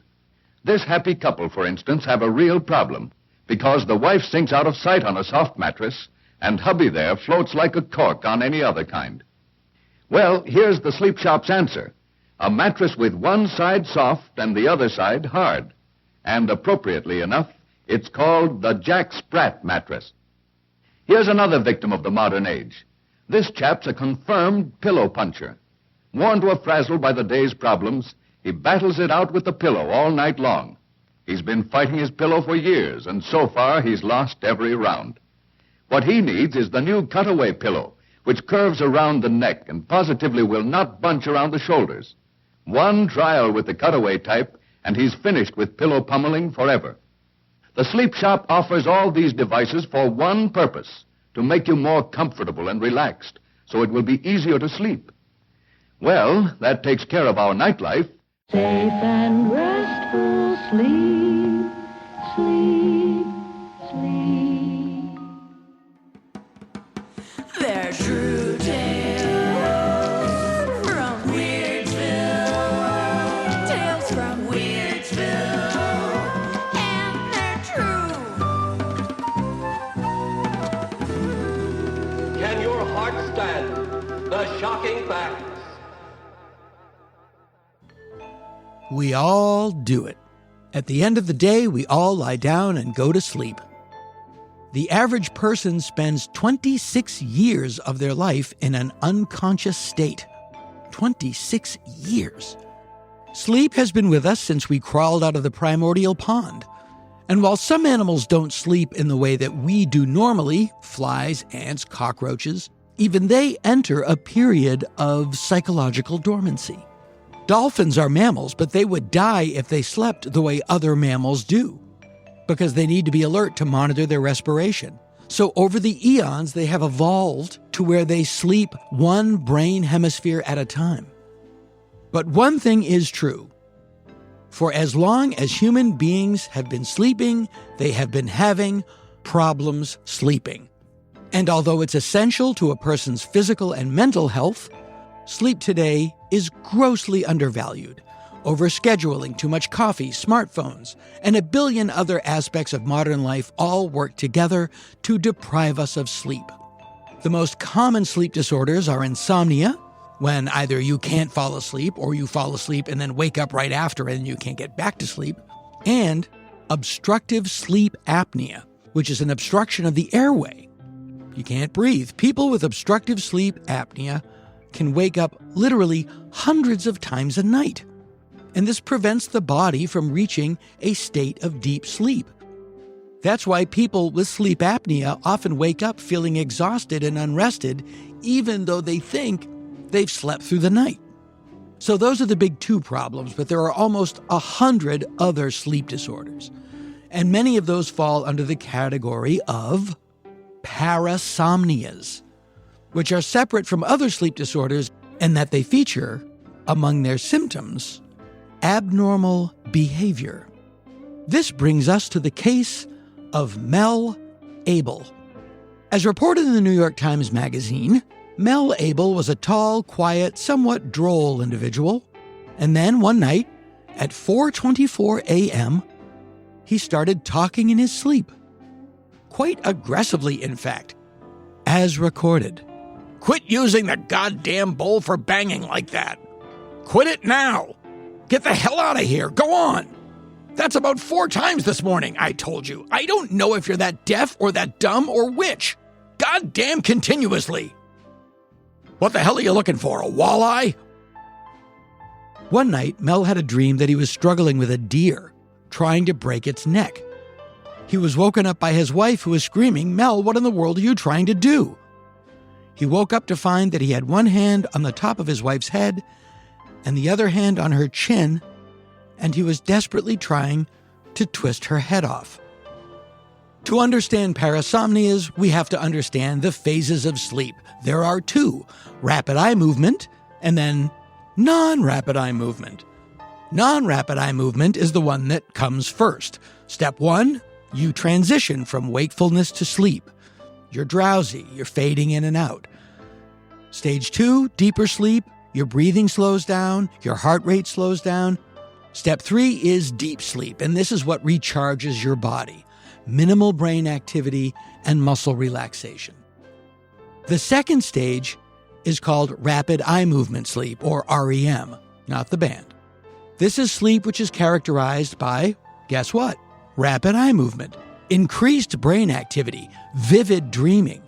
Throughout the night, you cycle back and forth between these 2 phases, each one lasting roughly an hour and a half. One of the most important things that your body does during rapid eye movement sleep is a thing called atonia, muscle paralysis. That's why when you dream that you're running or you're riding a bike, you don't actually run or jack your legs all over the bed. Have you ever been half asleep and you tried to move your body but you can't? That's called sleep paralysis. And all it is your brain is waking up before your body has fully rid itself of the atonia. In olden times, this was called demonic possession. There's a guy named Cal Pope. He comes from a long line of popes, and he lived in a suburb outside of Minneapolis, one of my favorite towns. Now, Cal was from the greatest generation. He was a World War II veteran. Like a lot of World War II veterans, Cal Pope came home from the war and never mentioned it. Right or wrong, it is what it is. One night, this is in 1979, his wife Rowena was woken up out of a deep sleep to find that her quiet, mild-mannered husband was kicking the shit out of her. Literally. To quote, "His feet were just like hammers, bang, bang, bang. It lasted about a minute, but it seemed like forever. He was asleep. I asked him when he woke up what in the world was happening, and he said, I don't know." Cal later said that he realized he'd been having a dream about an intruder entering his and Rowena's bedroom, and that in the dream he was trying to get rid of him. As Rowena told journalist Chip Brown, again, this is in the New York Times Magazine, quote, "This was the beginning of 9 years of hell. Night after night, Cal Pope would kick and shout in his sleep. The episodes began to take a toll on the house, not to mention Cal's body. He would knock pictures off the wall. He headbutted a dresser that Rowena's mother owned and put a crack into it. He punched a hole in their bedroom wall, broke one of his own toes, busted up and bloodied his knuckles repeatedly. Obviously, this became a huge problem for their marriage. For one thing, at Rowena's insistence, for her own safety, Cal had to sleep in a different bedroom. But Cal was asleep during all of this, so it was his wife that was bearing the brunt of the stress. She's the one that had to be the bad guy. Cal was asleep. He had no idea what was going on. Oh, sure, he'd wake up with cut knuckles and a hole in the wall by the bed, but he had no memory of how it happened. All right, remember Mel Abel, the other guy? The guy that thought his wife was a deer? Well, Mel Abel also lived in Minneapolis. And the deer strangling story made the local news. I'm not sure how. Anyway, Rowena Pope saw the story about Mel Abel and called the Minnesota Sleep Clinic. Cal spent 2 nights in their sleep lab, hooked up to gizmos and being observed. And hey, what do you know? They discovered that he had a problem. Cal was diagnosed with an REM behavior disorder. Other signs of REM behavior disorders include singing too loudly to Don't Go Back to Rockville and thinking you know the words to It's the End of the World as We Know It. Thank you! Ever since she was a teenager, Maureen Stralow would wake up in the morning and find food in her bed, or what was left of it. Breadcrumbs, peach pits, pork chop bones. She worked really hard to stay in shape while she was awake, but while she was asleep, all bets were off. She once woke up with a terrible taste in her mouth and discovered that she had made a sandwich out of beef bouillon cubes while asleep. So here's the question. Are parasomnias strictly neurochemical, or are they psychological as well? As Chip Brown asks in his article, are you acting out a dream or dreaming out an act? One patient at the Minnesota Sleep Center slid out of bed after an hour of sleep every night and crawled around the floor like a cat. Now, was this strictly a sleep disorder? Or was it a subconscious behavioral reaction? Was Chip Pope's nighttime kicking purely a result of brain chemistry? Or was it a PTSD response stemming from something that happened during his service in World War II? And these questions are not just academic. Sometimes it's something for a jury to decide. Which brings us to the case of Albert Terrell. Sherman? Set the way back to 1846. Albert Terrell was 25 years old when his father died, leaving Albert the head of a successful shoe manufacturing company in Boston. Albert had a dutiful wife named Prudence and 2 lovely children. He was, for all intents and purposes, an upstanding citizen. At least he was, until a fateful trip to the nearby port town of New Bedford, or New Bedford, as it is pronounced there. Albert Terrell's trip to New Bedford led him down the wayward path. It was there he met a young woman named Maria Pickford, and the two began a torrid affair. Well, affair might not be the correct word. An affair is something you carry out in secret. It's clandestine. And Albert and Maria were anything but. Albert Terrell went to New Bedford, met Maria Pickford, and just stayed in New Bedford. He forgot all about his family, his wife, his kids, his business. Finally, responsibilities demanded that he return to Boston, and when he did, he brought Maria with him. He put her in a nearby apartment and lived there.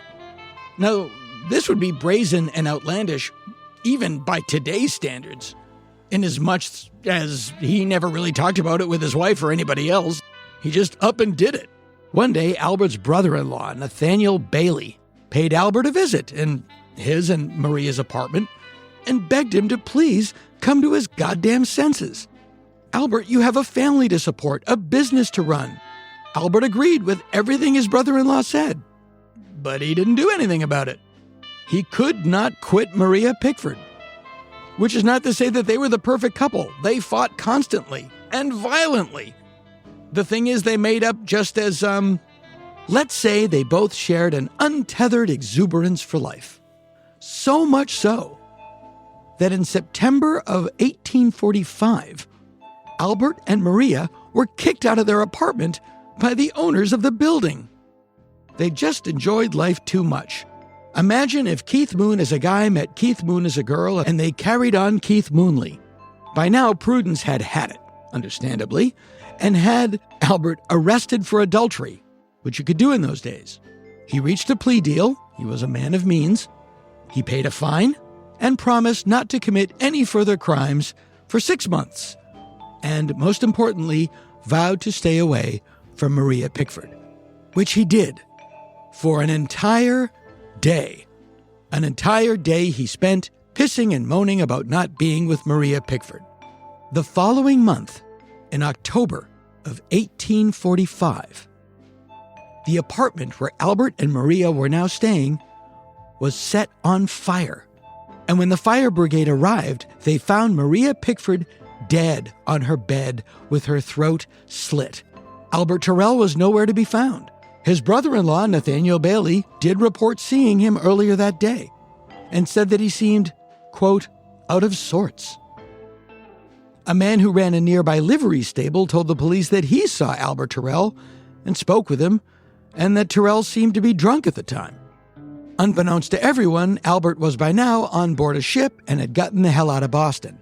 But the ship docked in New York 4 months later, and Albert was arrested for murder, or as I prefer to pronounce it, murder. Now you're probably wondering what this has to do with parasomnias. Well, we're getting to that part now.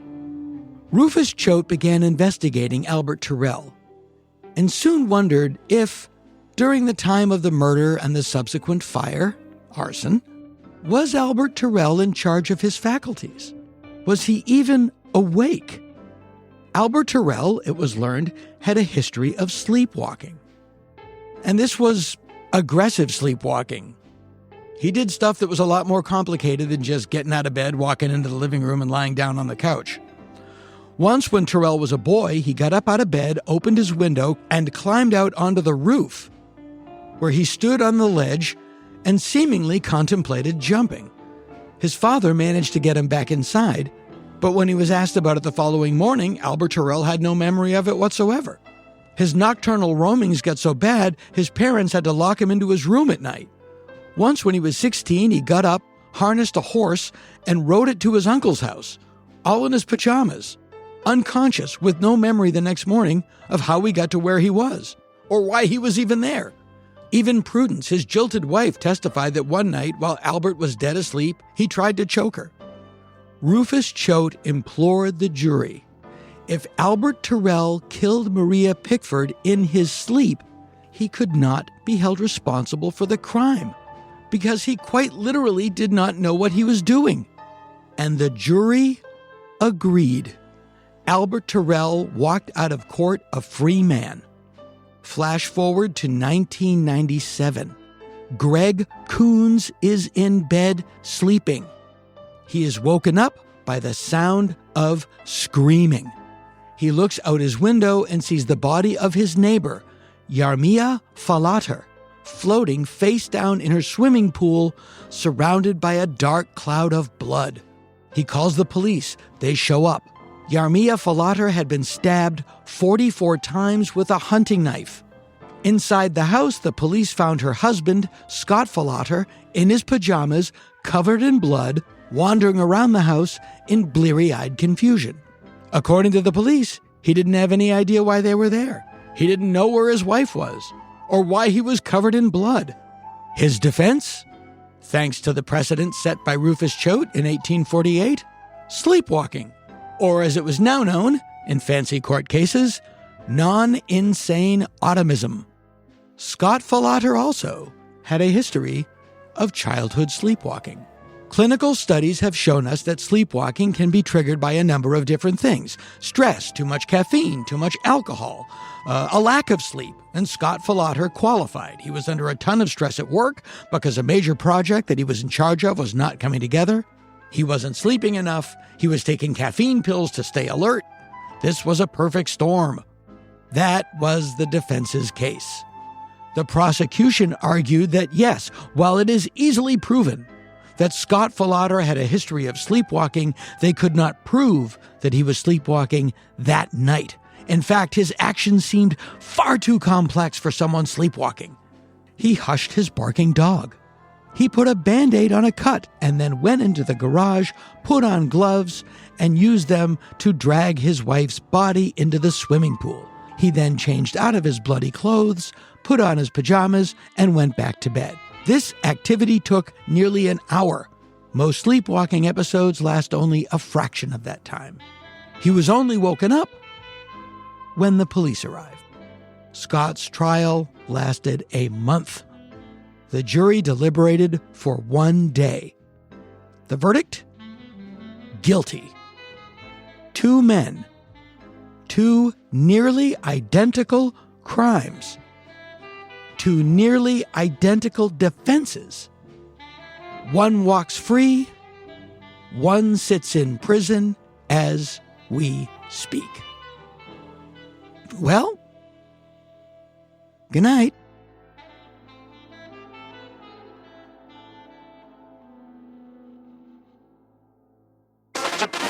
And now, on with the show.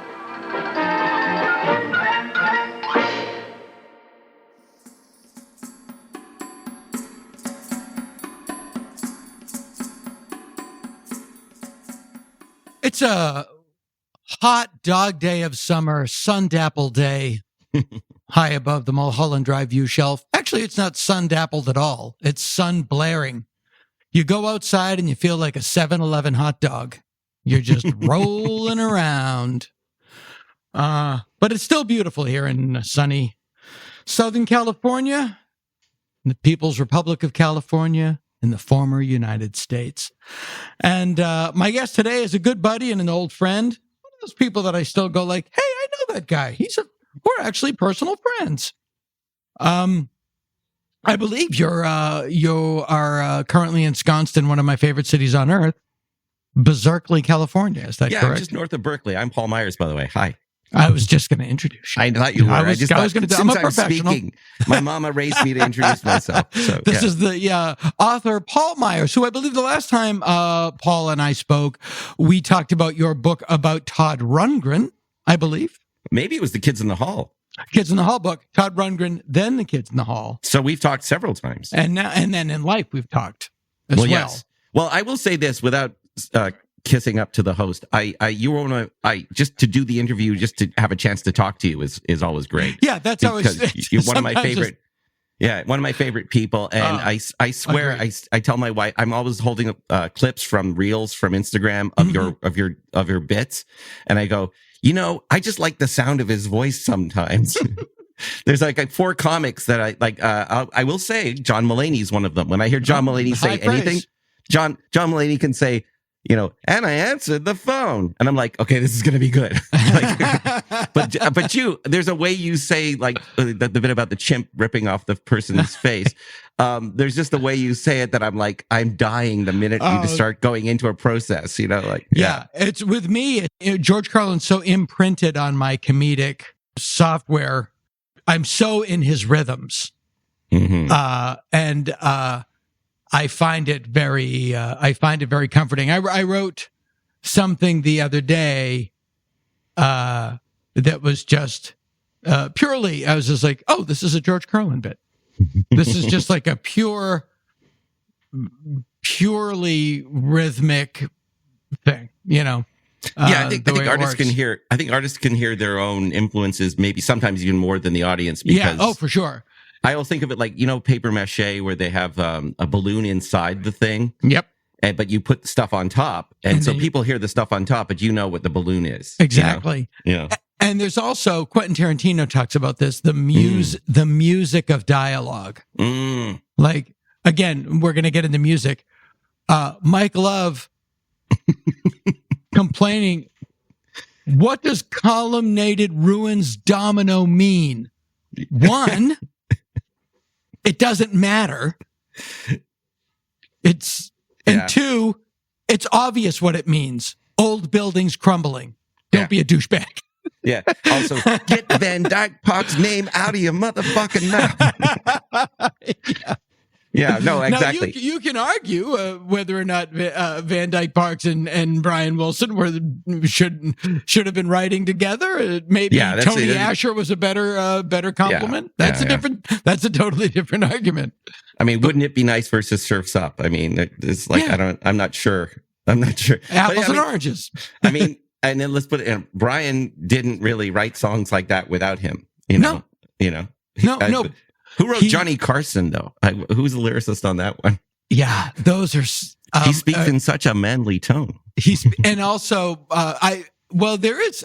This is a whole other conversation. Yeah, I'm sorry. Busy doing nothing. I also think I it's love just that like song. the fact that he wrote that song, just like what is the song about? A boring day from a period of my life when every day was a boring day. My life, man. Like, okay, so I have ADHD, and I honestly had it diagnosed by doctors for real. But when I first was getting sort of well, as they say, whatever that is, I had really gotten deep into the Good Vibrations box set of the Beach Boys, and Busy Doing Nothing. I had never really listened to it. This is like almost 30 years ago. I was like, oh my God. And I ended up writing a song, kind of a love song. I'm not sure if it's a good song, but it was called On Paper. And it was about me making a case to a girl about why she should be with me, but I lost the pieces. I lost the list. and I thought that was almost great. Direct influence, you know. That's great. A direct influence of Brian Wilson was, you know, I can make a case. I prioritize the pros and cons, but I don't know where I put the list. Yeah, you know, and it's anyway. But back to what we're here to talk about. The afternoon was filled up with phone calls. Yeah. But your new book is called John Candy: A Life in Comedy, or as you would say, comedy. Why would I say that? Because you're Is that Canadian. the Canadian pronunciation? Yeah, comedy. Comedy. I say people think I'm Canadian sometimes because I'll say oot. I'll say out. Yeah. It's a combination of being from Massachusetts, living in California for a million years, and spending a lot of time with Rob Cohen. And yes, I Rob just Cohen kind from of Calgary. Calgary represent. I just kind of absorb it. And of course, I know Rob Cohen because that's the other rule of Canadians. Is that is you like all know somehow each other. You know each other. Like I know Dave Foley. Like I know Mark McKinney. You know, like of course. I will say this about the northeastern United States. You know, Vermont and Quebec are like almost the same place at times. You know. Yeah, absolutely. No, in Vancouver, the Couve and Northern California are very similar. And I lived in Vancouver, and I knew that Seattle and Portland were kind of sister cities in a weird, absolutely. It just tumbled down, Cascadia kind of way. Yeah. Here's a weird thing that's unrelated. Have you ever seen the film? This is unrelated to anything we're talking about, but you'll know why I'm asking. Have you ever seen the film Twin Peaks: Fire Walk with Me? I have, for some reason, never have. Okay. Even though I was a big fan of the series. This T-shirt is from the movie. It's the name of a diner in the movie, Hap's Diner. Right. And it was released 33 years ago, the day before yesterday. So it's been on my mind. But there is a scene, because it takes place in northern Washington, where they go over the border. And there's a scene that says, "Welcome to Canada." And then you just pan down and it's debauchery. It's this bar called the Red Room, and it's just like a sleazy fuckhole. And it's just "Welcome to Canada." But a liberal Gomorrah, classical Gomorrah of the North. Dante's Inferno. Yeah. It's hilarious. Which brings me to Canadian Bacon, the John Candy film. Because, the John Candy film. Because you're crossing the border in that movie. There's definitely, they play a lot with Michael Moore's perception of Canada. Right. And I think John Candy plays an American. Yeah, he plays an American sheriff. So it's like a very interesting combination. Yeah. And Dan Aykroyd is, of course, there as a Canadian highway patrolman. Well, your new book is about John Candy. It's called John Candy: A Life in Comedy. Being a comedy nerd from Canada, obviously he meant so much to you. And this book focuses on the period of time from the 70s to the late 80s. Yeah. In terms of the focus of his comedic work. Yeah. And it's sad to say, it's when we both came of age in terms of our music and comedy knowledge and personal life. It's an age of comedy that's over, I fear, in terms of, comedy. We had comedy stars, and comedy was huge, and it wasn't to talk about like what Mark Maron has been talking about, the sort of the hyper aggressive bro, aggro aspect of comedy was really non-existent. And John Candy was the perfect example of what you and I think that comedy should be. A vulnerable person who punches up.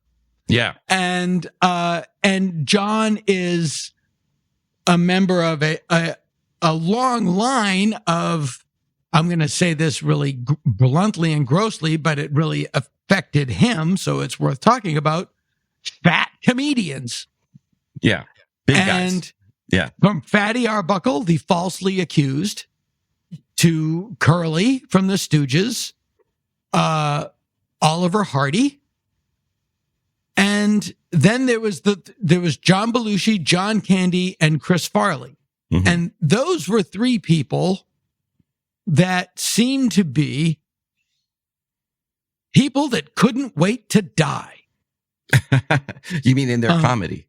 In their comedy and in the way they lived. I know that John seemed to be the one that was the most health aware. He was not the drug addict that John and Chris was. That Belushi and Farley. Yeah.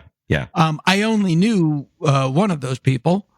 John was a different animal, but they all picked up each other's torch. You know, John Candy loved John Belushi, and when John Belushi passed, John Candy sort of inherited his career.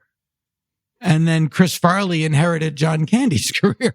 I see what you're saying. It's an odd stagger. It's an odd stagger. But John Candy was not. He wasn't a drug addict. He wasn't. No. He drank. Yeah. He drank. You know, the good old fashioned. Drinking after work kind of guy. Yeah. And sometimes drinking on the way to work, but that's a whole other story.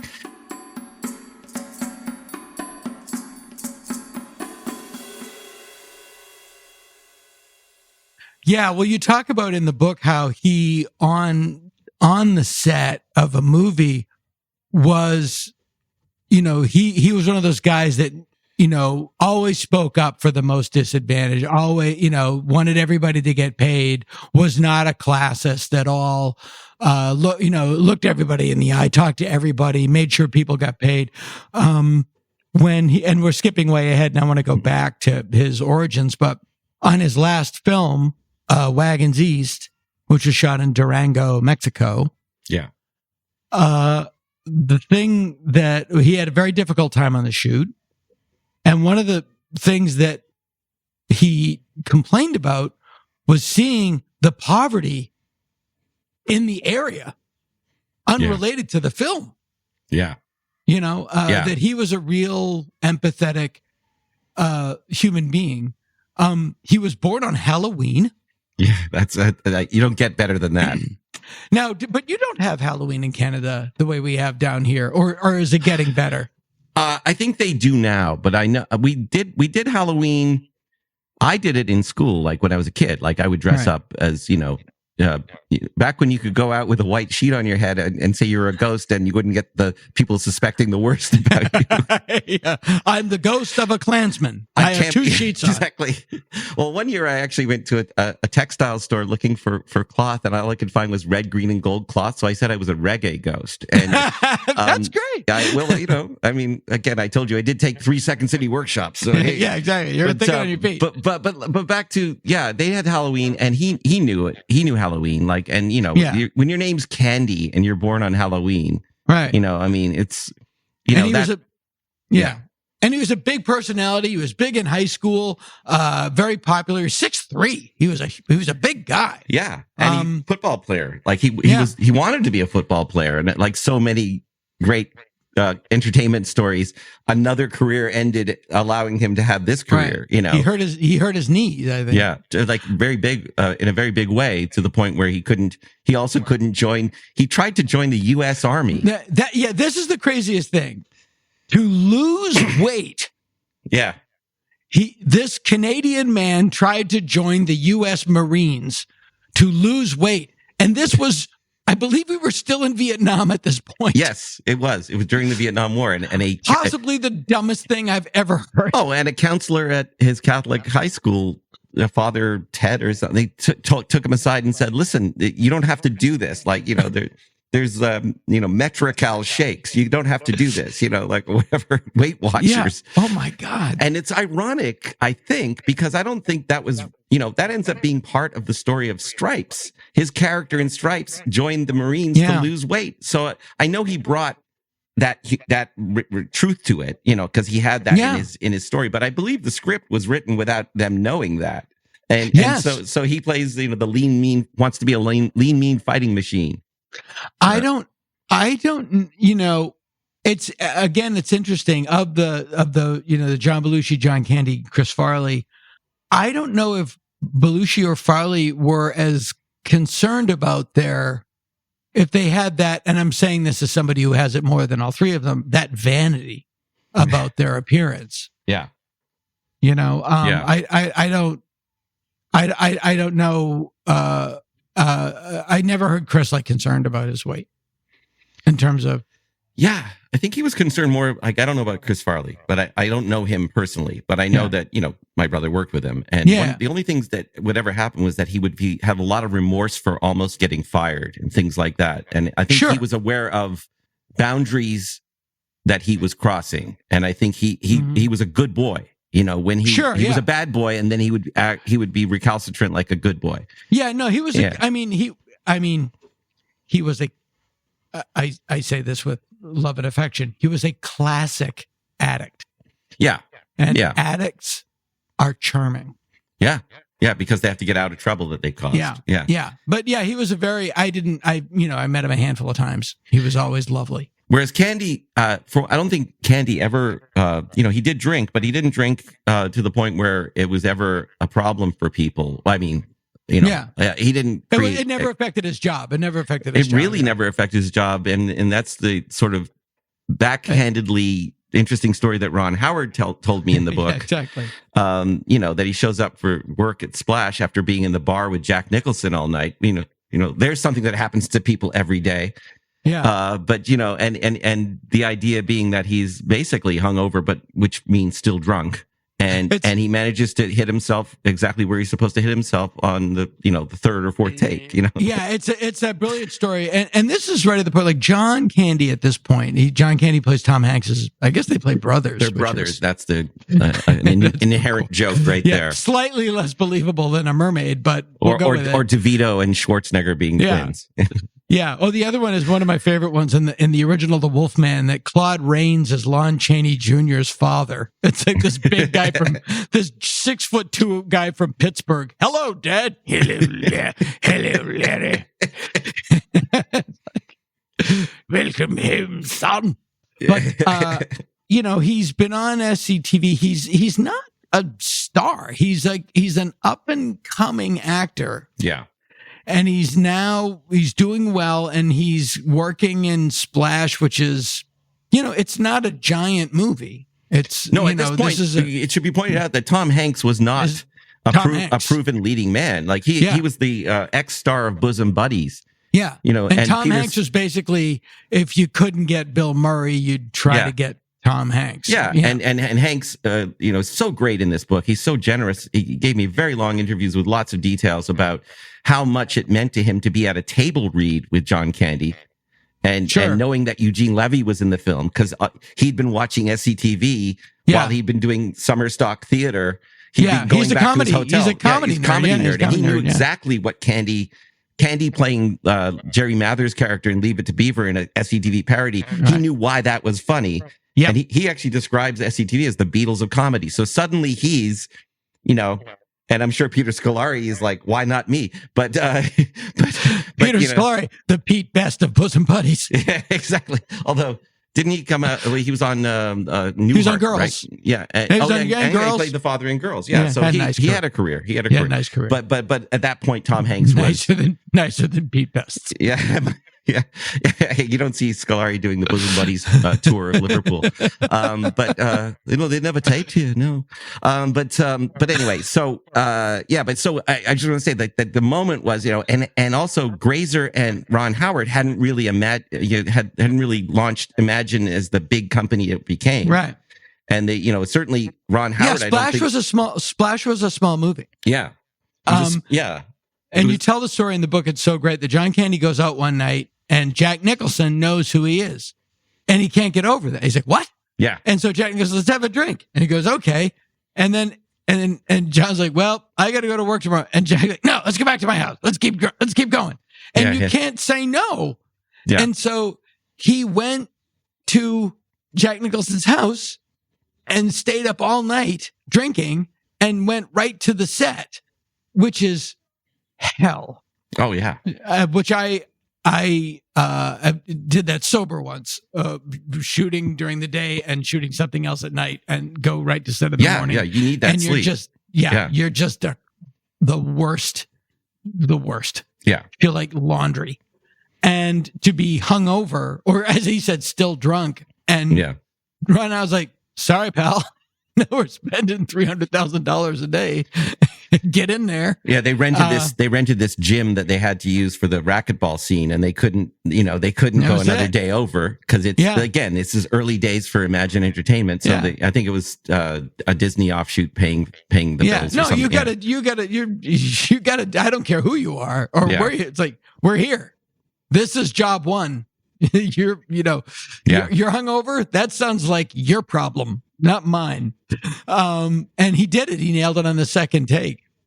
But it just shows you, like, when you get into that world where Jack Nicholson wants to go partying with you, it's got to be surreal. Yeah, it's like he's the mayor of Beverly Hills or something. Yeah. And I almost did a Jack Nicholson impression. I have to stop myself these days. But like just that whole idea of, like, the keys to the city. In this case, it's like the keys to his liquor cabinet back home. Yeah. But again, a humble Canadian too, because there's a couple of things that happen when SCTV goes down to write the series of Second City Television. They wrote one season in L.A. They were based in L.A., which introduced them to fans they never knew in the business. And one of them is Steven Spielberg. That's how John gets into 1941.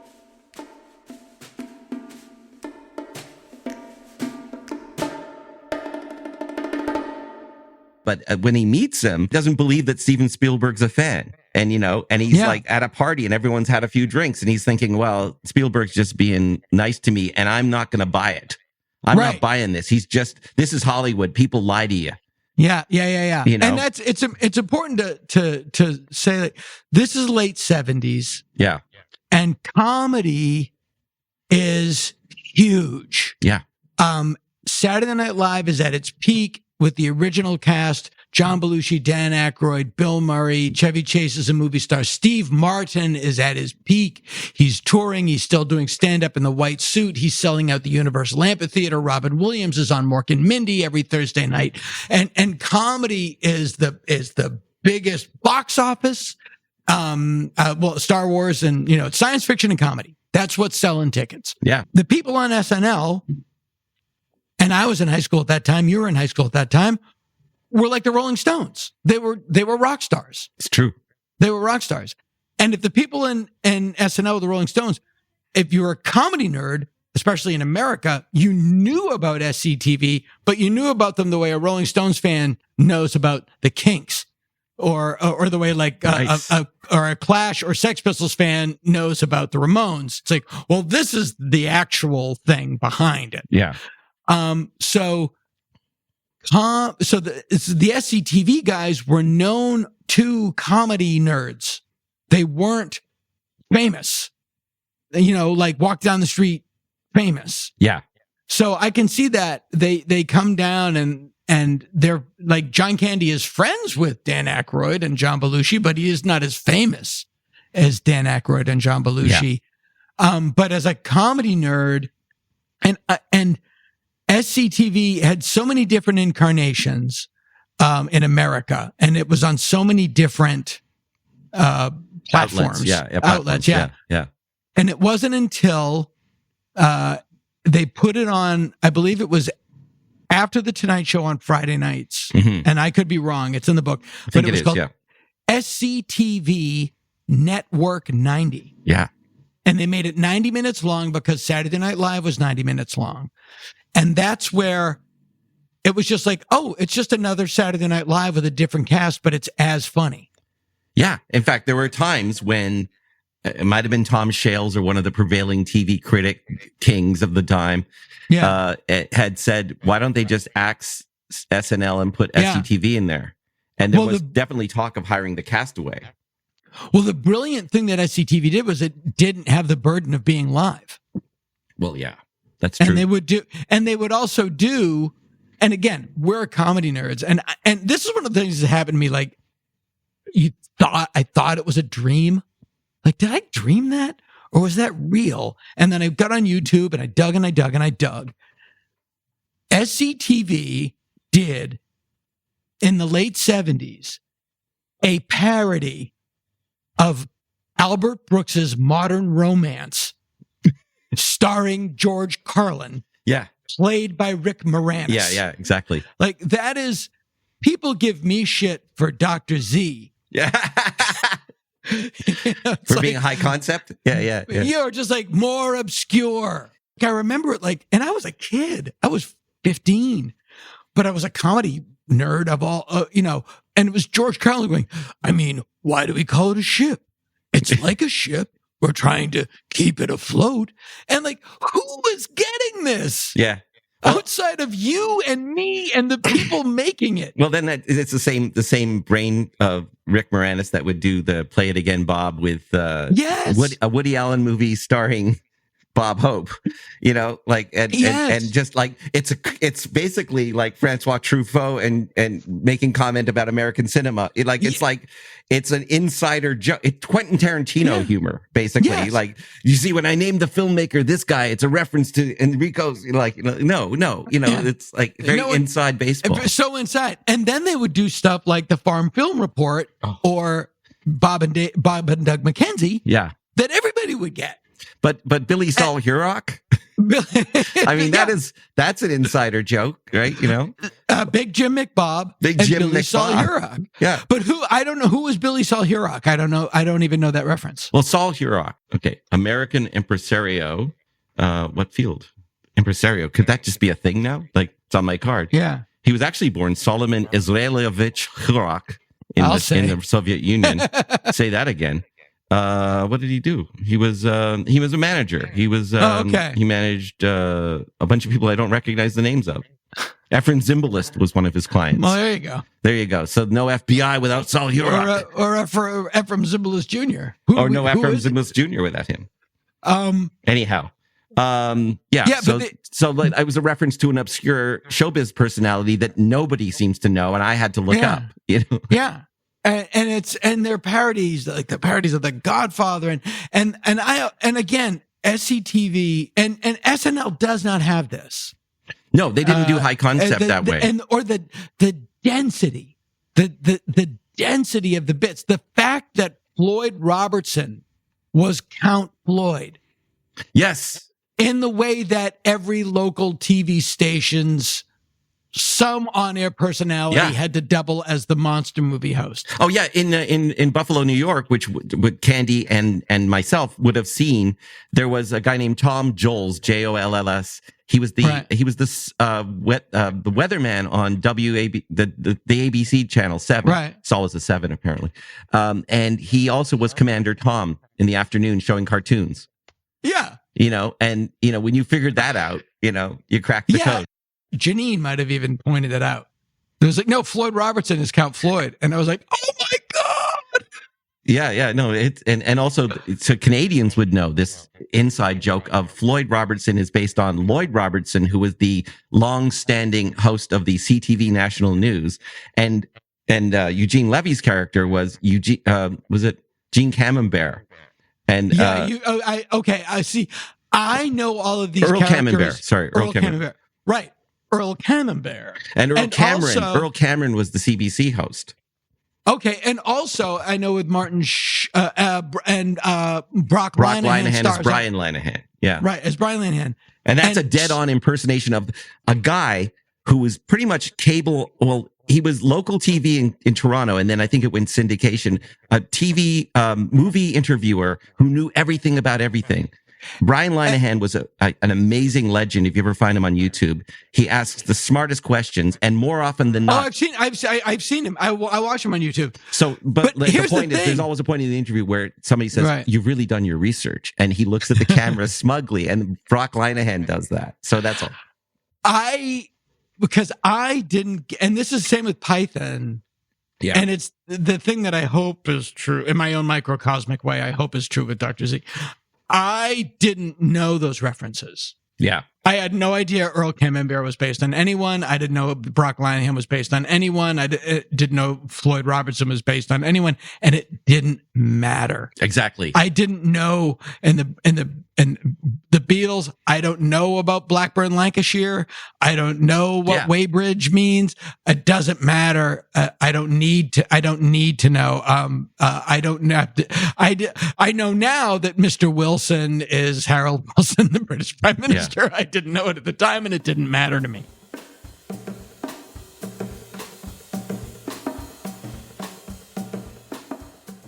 You didn't need to know that stuff, but if you did know it was there's so much more my going own brother on. Mike, who we can mention, is, yes, your brother is Mike Myers. He talks a lot about second level references, and and that's excuse me, that's there's a term I've heard other people use: feed the bear. So it's like you give people the joke up front, so they're happy and they're feeding on that. But what they don't know is you've stuck vitamins in there. Yeah, and you. The Simpsons does that a lot. Simpsons does that a lot, and in taking that torch, I think Family Guy took from the Simpsons that aspect of we can make references that are secondary references. Yeah, and maybe South Park does it too. I don't know. I get a lot of grief. I'm going to vent for a minute. Okay. Because this month coming up, I have a Dr. Z show, and then I'm doing Plan 9 from Outer Space Live. Right. And I seem to have gone straight to the pill, and I've gotten rid of the banana. I just do stuff that I like, and you're welcome to come along. And if you don't, that's fine. Yeah. But I can remember this is not in the 90s, when they did The Last Polka. Oh, yeah. This is John Candy and Eugene Levy as the Schmengi brothers. As the Schmengi brothers. Characters they created on SCTV, and then they did this. Yeah. And that was after SCTV, right? The Last Polka. What was that, like a Showtime or Cinemax? Yeah, I think it might have been HBO. Oh, okay. I came to my own interview not knowing things. It was a parody of The Last Waltz. Yeah. But it was the Schmengis as The Last Waltz. But again, so in depth. So if you don't need to have seen The Last Waltz, but if you do, the train set and the Hot Wheels track, there's so many inside things. Yeah. But I remember at the time, Janine Garofalo and I could sub-reference The Last Waltz, and Liz Winstead as well. Uh-huh. We could just lean on every day on each other's answering machine, just like Linz Minick on the Gelkis. Every day, as if you didn't know.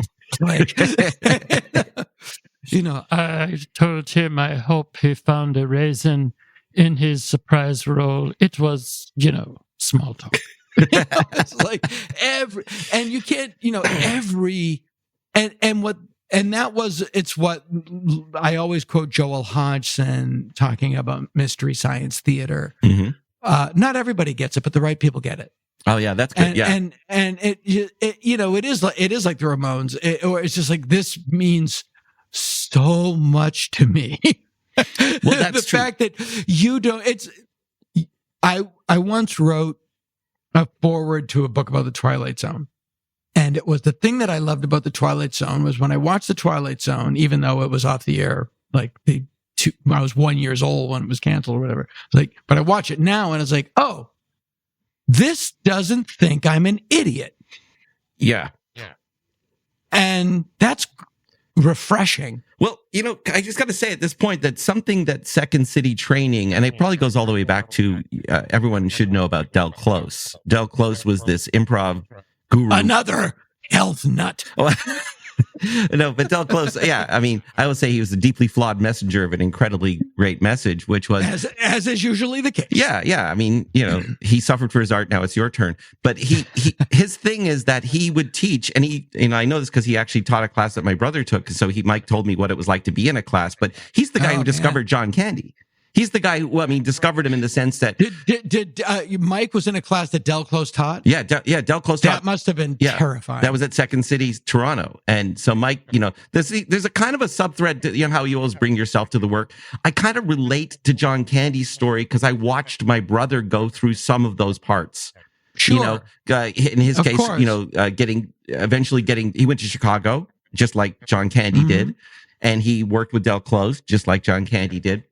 And also John Candy, well, now that we're bringing this subject up, John Candy is the reason Mike got to Second City workshops, because John Candy was doing a big city comedy at the Toronto Convocation Hall. I think it was a personal appearance, not a taping. Right. And Tim Kazurinsky and Candy were at the backstage door just greeting fans, which and your brother was a kid.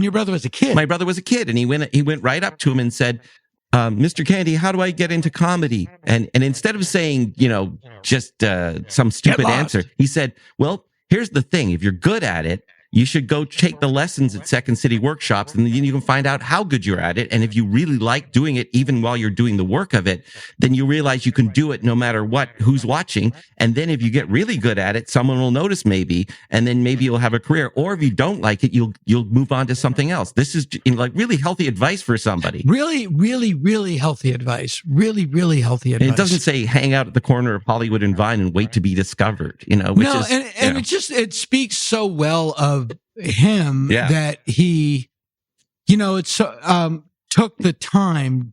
George Carlin tells a story about when he was a kid, Danny Kaye was his hero. And Danny Kaye was in a show on Broadway. And it was raining, and it was a school day, but George Carlin skipped school to meet Danny Kaye, and he went to the show and stayed by the stage door. Danny Kaye comes out, just breezes past everybody, gets his car and drives off. And he's like, fuck Danny Kaye.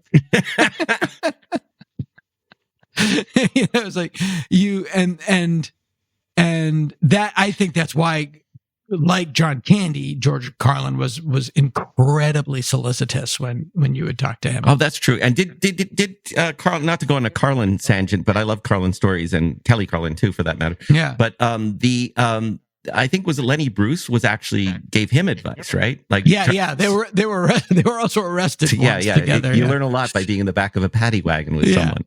But no, he was great. But and that's so it gives you again, it's chicken and the egg. It's like, that's why people love that's the movie, they say.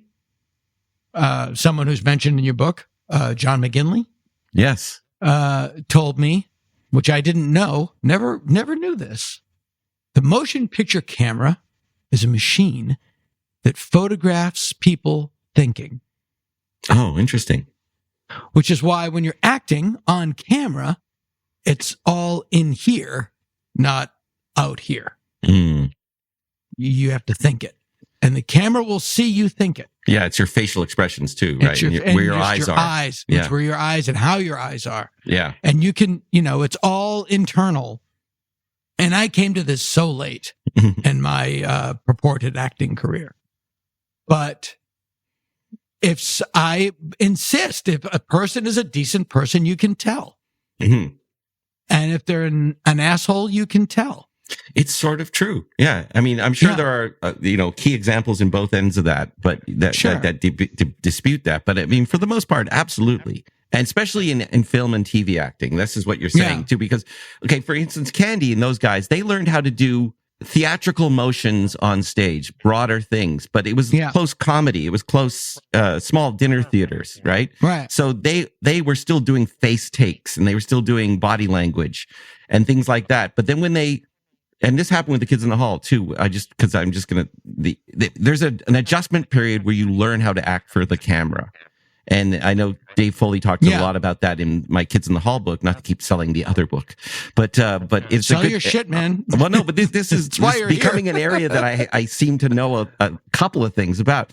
So I love this, that SCTV also had that, where they started realizing that the sketches they did on stage weren't necessarily all going to make it to TV, and they had to figure out, and that was where they went into the makeup and the film parodies and the Poseidon Adventure, Towering Inferno thing, and also this whole Johnny LaRue gets his crane shot episode.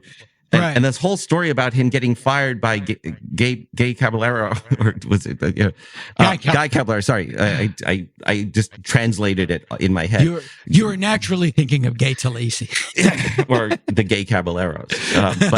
Perfect. But Guy Caballero, the president of SCTV, fires Johnny LaRue for overspending, which is something that was happening to them.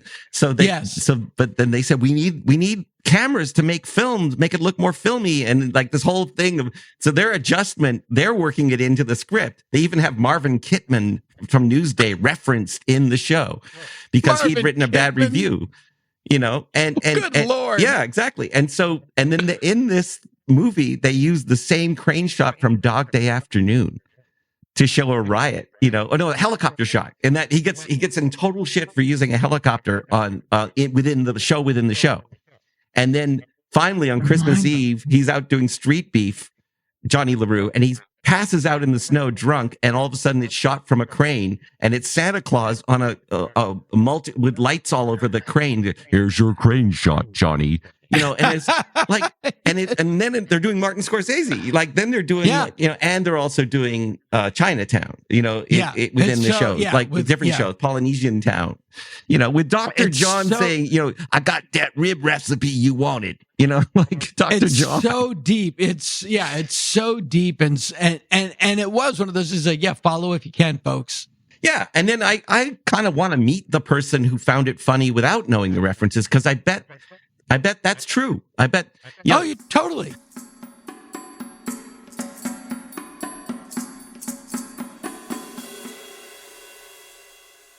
I don't know if I was even familiar with Chinatown because that was like 79. Yeah. 78. I probably hadn't seen Chinatown. Well, what you were saying earlier about Python, like I remember they would reference people like Reginald Bosanquet, who was apparently the BBC anchor person. So, but they would mention, no idea. They'd have somebody reading the name Reginald Bosanquet, and like the joke is the guy's name. There's no other joke there, but the fact that they're mentioning it, it's like what my mother used to call fourth form humor, where schoolboys would just make fun of the teachers' names.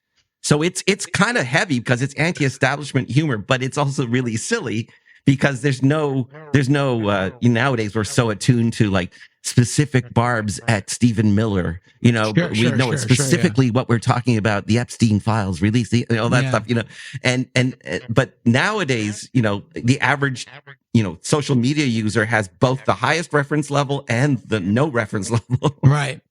See, it's funny talking about big city comedy, because that's one of the things in this book that I had no clue about. Yeah. That there was another that he left SCTV. Yeah. Left Second City and created his own show. Yeah. That Tim Kazurinsky came from and Martin Short came from. I don't think Martin Short was on. Was he? It says he was a writer on Big City Comedy. Mike Short, I think. Oh, I might have. Mike, his brother. His brother. Yeah. You gotta never bury the brother, man.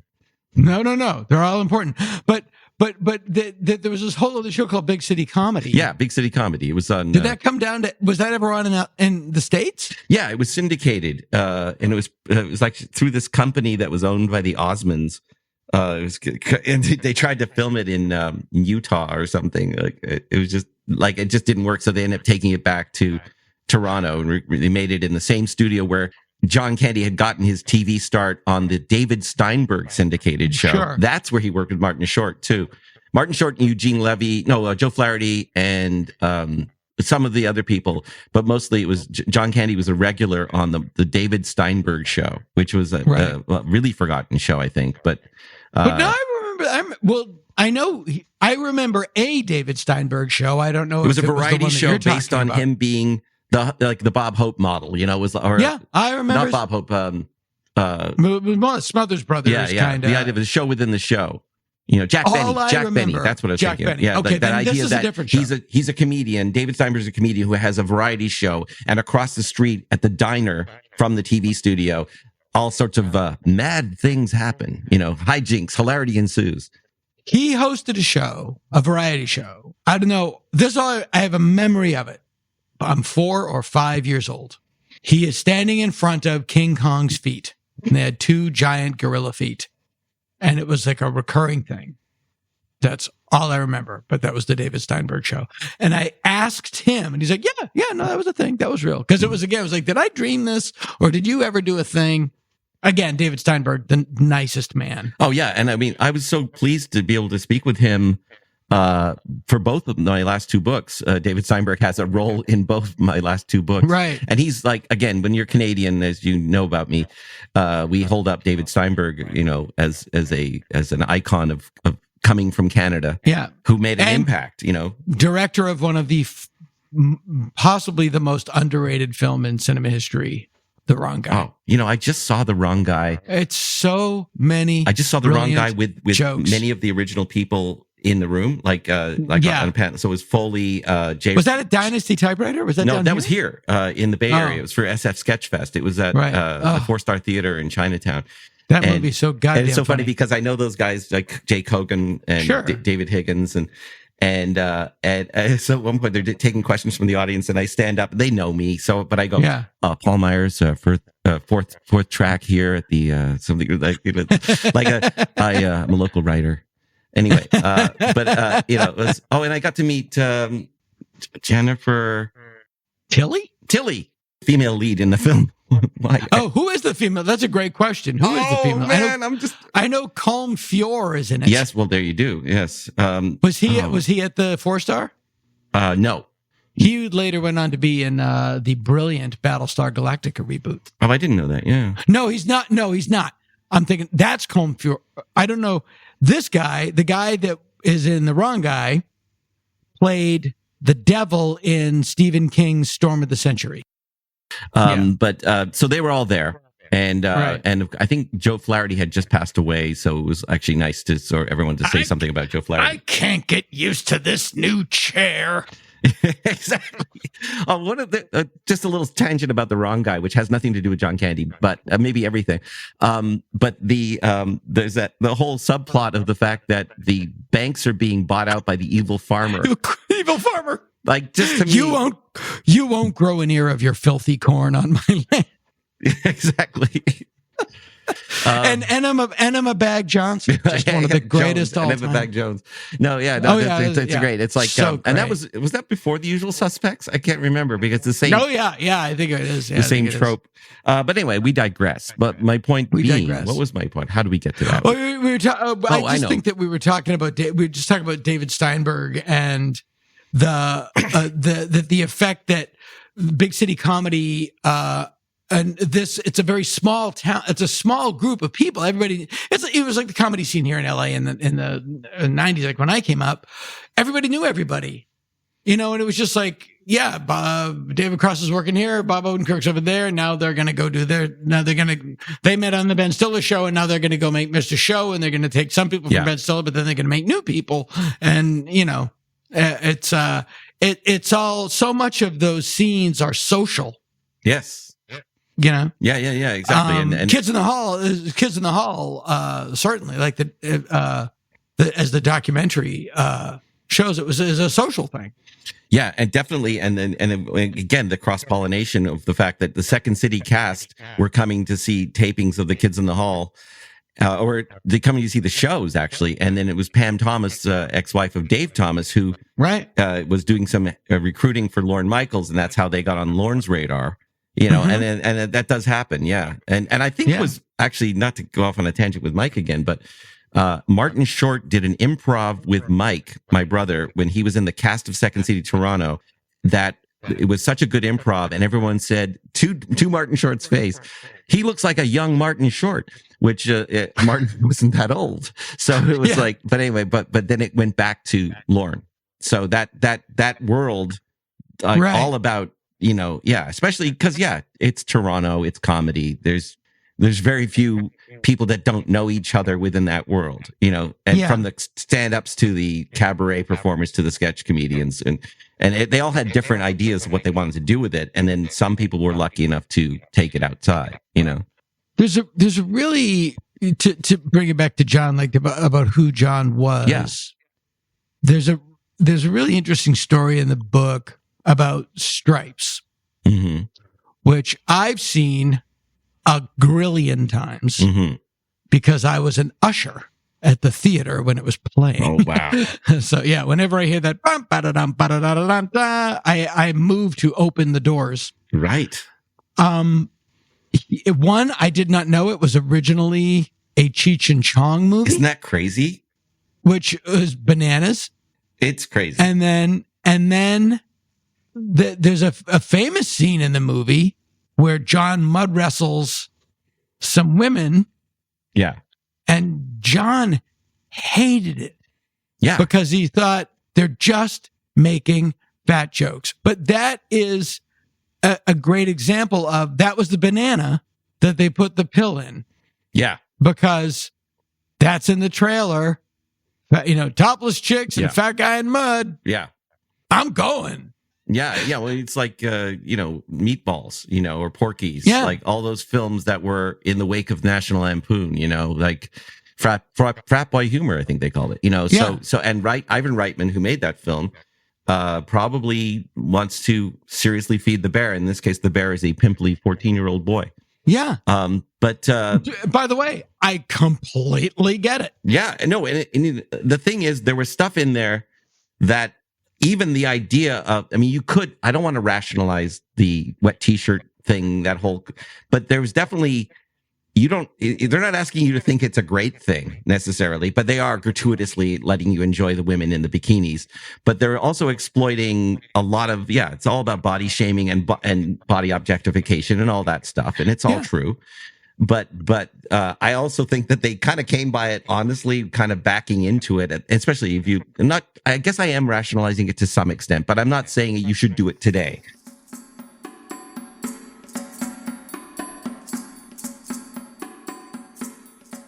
I'll give you an example of how it is today. If you have written a horror film that is in a stage of production, you will have people have to die, and they have to die creatively, and we have to see it because this has to be rated R. I see. Right. Graphic violence is insisted upon. Yeah, that's how we're going to sell this. That's how we're going to sell this thing. Get it in there. Yeah, like I don't know if they'd made Stripes today, would there be like on-stage fornication, like on-screen fornication? But anyway, but what was great about that is like at the same time, Bill Murray's sticking it to the man and making a mockery of the military, right? And the military are letting them use their facilities to film it. So there's all kinds of subversion levels that aren't the front level. Our new best buddy and big toe, Sergeant Hulka.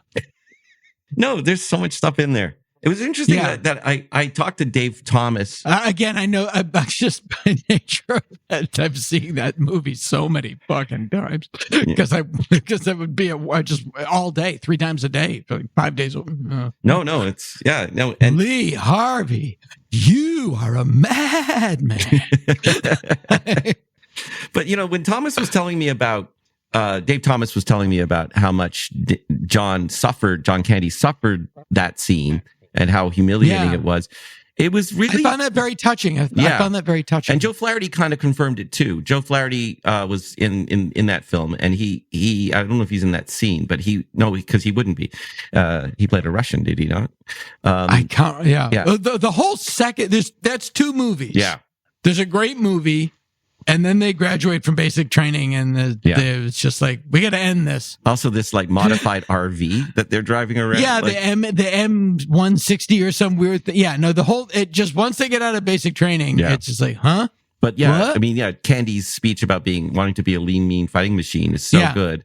And I discovered that certain film companies don't like you to quote entire dialogue without paying them what I consider to be too much money. So you might notice in my book, I reference it as he wants to become a man that is less in stature and more in grit, to be a better machine of war. I find that so strange that it goes to that extent. Well, the John Hughes people let me use the entire "I like me" scene. Like, so I feel like, and that's where I started to have to go around and make sure everybody was cool with me quoting the films. I understand intellectual property to some degree, but at the same time, permission can be granted. Especially for educational purposes. But I don't want to air my laundry here. You talk about John Hughes because the arc of John's career, he started off as this very underground, like you could say, like in the modern parlance, they were pretty alt. They were pretty subversive. You could say subversive for sure. And then just the natural arc of your life and your career, you become mainstream. And then he's making Uncle Buck. Yeah. And who is Harry Crumb? Yeah. And he's, I'm not including Uncle Buck in this, but in terms of Harry Crumb and Wagons, he's making stuff he knows is bad. Yeah. I don't know if Uncle Buck is considered bad by people, but no, I was excluded Uncle Buck from that. I was talking about like who is Harry Crumb and certainly films like Delirious and Going Berserk. Yeah. And and you just like, I know. Yeah, it's like, I'm in this. I got to do it. I also have an overhead. I have a family. I have 2 kids. I own a farm. I've got to work. Sorry. Yeah. And it's just like, at a certain point, it's like, because I remember being a punk comedy jerk. You're selling out. Like, well, that's why we're in this business. Yeah. At some point. Yeah. That's why we're doing that. It's a business. I'm selling. Yes. I'm going to do this thing that might not, is going to try to appeal to more than just my friends here at the Coach and Horses. And how about the fact that also the fact that you can command that fee, like the fact that Candy could command, historical at the time fees for these things. Yeah. And so if someone's going to enable you, then, and you have overhead and you also want to create a nest egg for your family, because showbiz careers are traditionally short. Nobody knows how long. In John Candy's case, I'm sure he knew of his ticking time bomb of health. Well, see, that's the thing that he lost his father when he was 5 years old. Yeah. His father was very young. His father was in 35. his 40s, 35. God. I mean, that's right. Of heart issues. A baby. Yeah. Yeah. So he felt like he was on borrowed time. He didn't think he was going to live to be 40. Yeah. And then everything after 40 was borrowed time. Yeah. Now, he didn't help himself with his physicality and his habits. Yeah. But that does say something about how he lived and worked. Like, I gotta do this quick. Yeah. I mean, I've avoided judging it as that he was reckless because he, wanted to leave a nest egg for his family, because I feel like it would be hurtful to his family to sort of feel that he sacrificed himself literally. Yeah. Right. I think it was more like working actor practicality, and being a responsible adult. Yeah, exactly. Yeah, like you make a promise to your partner and your kids that daddy's going to get to play in movies, but there's going to be a paycheck. I don't want John's family to think that I'm saying that he was just like burning the midnight oil to sort of so he could die and leave them alone. Because I'm sure deep down they wished he had like not done it, and there's a lot of things obviously people have regrets. I mean, that people have about everything. And also it wasn't the work that killed him. It was the smoking, and the drinking, in this case, the eating. But there is that argument to be made that doing Wagons East in a very hot, high altitude, in leathers, and he was not in the greatest shape during that period. And he was over 350 pounds by that time. I mean, he was like, because you look at some of the early SCTVs, and he was the big guy then, but he was nimble. Like, he was, he was limber, as they say. Yeah. And he wasn't, and it was just so funny because how our definitions have changed. Like when you see, talking about Elvis Presley is fat, Elvis. Yeah. And you see him at his fattest, and he's not fat. He's just bloated. Puffy. Yeah. Yeah. He's just puffy. He's just in a bad state, but he's not. Yeah. Well, John Lennon used to talk about his own fat Elvis period, and you see the pictures, he's just got like a full face. Yeah. You know, Yeah. and, you know, Yeah. and yeah. But That's around all the their conversation. the paperback writer video. Yeah, exactly. And he's like, oh, Yeah. look at me. I'm a fatty. You know, like, Yeah. no, you're not.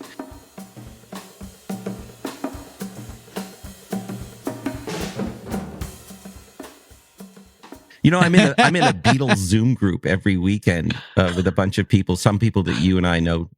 Is Kevin in it? Dan Pasternak's in it. Who else is in it that you? I watched Dan Pasternak meet Paul McCartney. Oh wow, there's a story. Yep.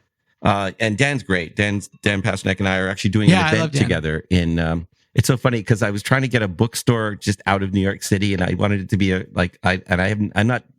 Anyway, it's Paramus, New Jersey, a Barnes and Nobles that Dan Pasternak has graciously agreed to come over to do.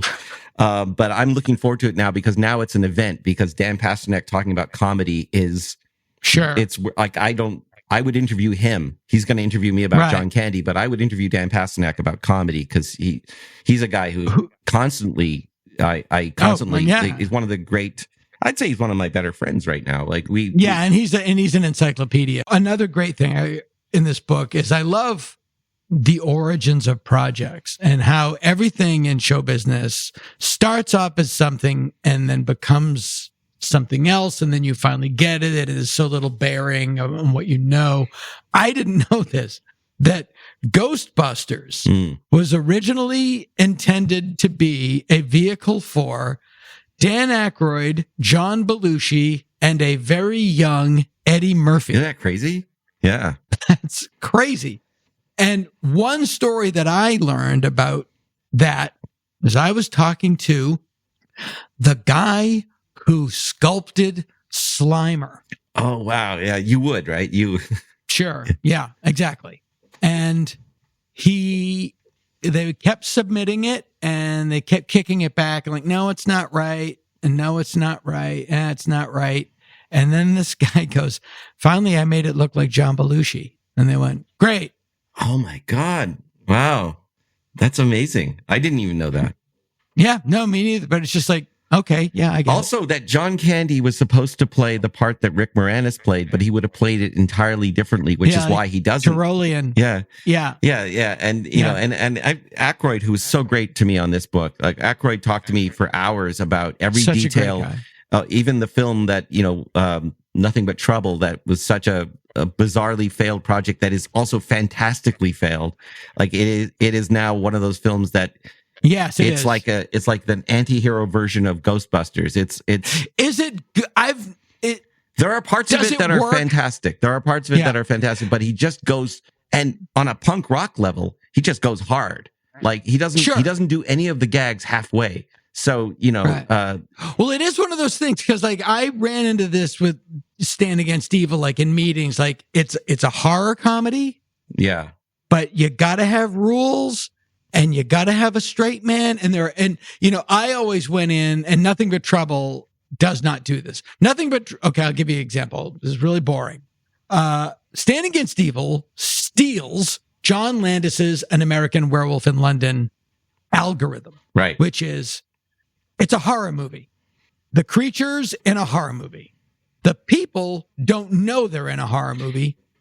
So they just behave normally. They don't behave comedically, they just behave normally, which in the context of a horror movie makes it funny. Right.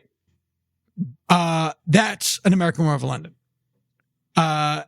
Then you have something like Nothing But Trouble, or which is a lot like Mars Attacks, which is everything is kind of funny. Yeah. And Beetlejuice is the same way. The thing that screws it up is Beetlejuice works. Yeah. And it shouldn't. On paper, it shouldn't work. Right. But it does. And that screwed it up for everybody because Nothing But Trouble, Mars Attacks, Evolution, like none of those things work because you gotta have you've got to know where the ground is. Yeah, I mean, have a straight man and a funny it could be man. argued that maybe having Demi Moore and Chevy Chase play more or less a straight, you know, corporate couple was supposed to be the grounding agent. But I don't think the public came to Chevy Chase at that point to be that guy, you know? Yes. So you expected him to do an eyebrow take. It's like Glenn Close and Jack Nicholson as the goofy president and first lady in Mars Attacks. It doesn't work. Tom Kenny, who I am, as we speak, texting with, because he just told me that they are making, and he is enraged that they are making a biopic of the Shags. It's like, great, just what we needed, modern day snark about the Shags. Yeah. But he said, and it's true, because if you took the aliens from Mars Attacks and replaced them with the aliens from Independence Day, but you had all the people from Independence Day, that's a comedy. Yeah, well, I understand what you're saying. Like, so this gets back to what we were talking about. They're playing it straight as a heart attack, and the aliens are goofy. And this gets back to what we were sort of touching on about the Second City training, to bring it back to John Candy, because the idea was that, you know, and Del Close talked about this a lot, to just play the truth, but then play it in a way that lets the absurdity of the truth come out, you know, and so somebody has to be acting for real. And if you look at all of the things that John Candy did, there was a moment where he was not doing broad comedy, but he could be funny. And, you know, I would argue that Harry Crumb is less successful because they really invested heavily in him being a character, you know, multiple personalities, and it just became a series of sketches, right? Right. And I think that I'm not coming on this program to totally diss Harry Crumb. I think they had the best intentions, and certainly Candy was at that stage in his career financing the film and trying to really take control. Oh, I didn't know that. Yeah, that was it was his production. John Candy joint. Yeah, and Paul Flaherty, you know, Joe Flaherty's brother, who had written on SCTV, was directing it, and they really wanted it to be an extension of that mindset that they created on SCTV, and it somehow didn't work, and it also didn't get a lot of promotion for whatever reason, you know, and you could blame all aspects of that. But when it did work, and when in the hands of someone like John Hughes, who, whatever you think about the suburbanness of his films, that suburbanness is a slice of reality that grounds the comedy. You know, and Neil Page, 100%. Steve Martin's Neil Page was a very real character. And that's the world that John Candy comes from. Yeah, and that's why it worked, I think, is what I'm saying. I agree. Think that one of the tragedies of my John Candy book, I think, or in the book, is that John Hughes retreating from the world of film after, and Home Alone having been his big franchise as a producer, and having had a few, you know, things that didn't work, he just went away. And then suddenly Candy didn't have a John Hughes. If Candy had a John Hughes, we could have got, and who knows if Bartholomew versus Neff with Sylvester Stallone had gotten made. Like, who knows what that would have been. It might have been terrible. I mean, I don't know. That was my question. Where do you think, had he survived and gotten healthy, where do you think John's career, I don't see him doing an Aykroyd and kind of checking out. No. I think character work. I think he would have done a few dramatic films. Yeah, it's hard to. He could have been like a Charles Durning or a Charles Lawton. But you know, Charles Durning for sure. Yeah, like he might have been a dad character on Schitt's Creek. You know, right? Yeah. And it might have been a very popular character, or he would have been in Newhart or something. Right. You know, like Tom Poston. You know, like something like that. I don't know. It's a nice game, I suppose. Sort of like what if the Beatles didn't break up? But I mean, right. But I think the dramatic thing was calling, and I think, you know, Oliver Stone basically said someone should snap this guy up. You know, it's interesting quoting Oliver Stone in any context at this point. But I think definitely the dramatic thing was there, and I know Tarantino was interested in him for Pulp Fiction. No, was it Reservoir Dogs? Really? Yeah. I mean, it was just like, you know, the way conversations go back and forth. And you got to remember, at that point, Tarantino wasn't Tarantino. Like, Reservoir Dogs was the film that made him, you know, and then Pulp Fiction was one that sailed it home.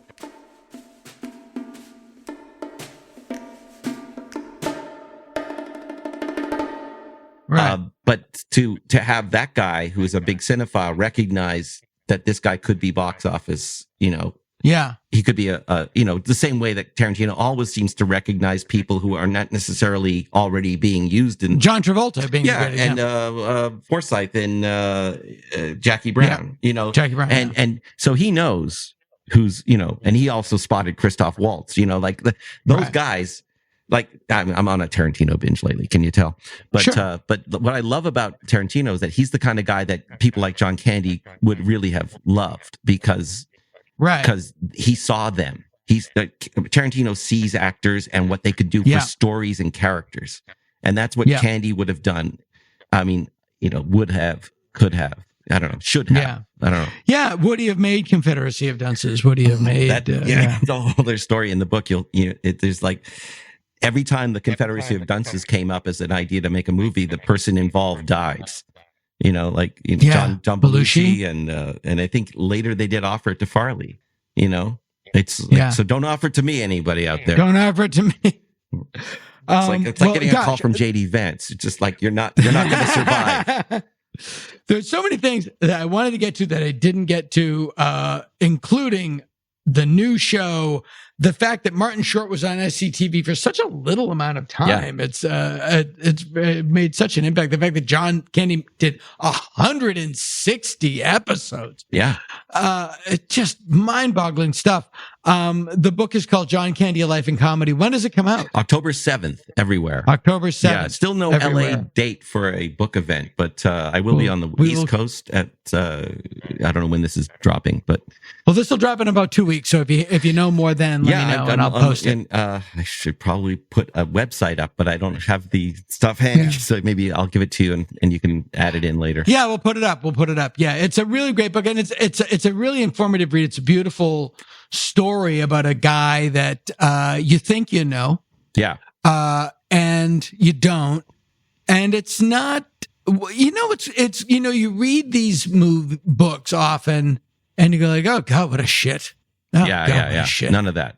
And none of that. Like, oh wow, he was really bummed out about his weight all the time. Yeah, and the media didn't help. The media didn't help. In those days, you really could get away with so-called fat shaming. I say in quotes. Yeah. Or body shaming if you want to be kinder. Yeah. And they just would go for it. They go to town. There's local interviewers where John Candy's doing a press. You can see it on YouTube where he does press junkets with some local TV host. Those two-shot things. Yeah. And someone says, a fat man like you being a leading man. This is where Jiminy Glick gets his ideas, by the way, is these local interviews, right? Yeah. A fat man like you trying to be a leading man. What do you think about that? Yeah. And John's look. When are you going to do a good movie? Yeah, exactly. Exactly. And John Candy looks to the audience almost like The Office, he looks to the camera like, can you believe I have to do this?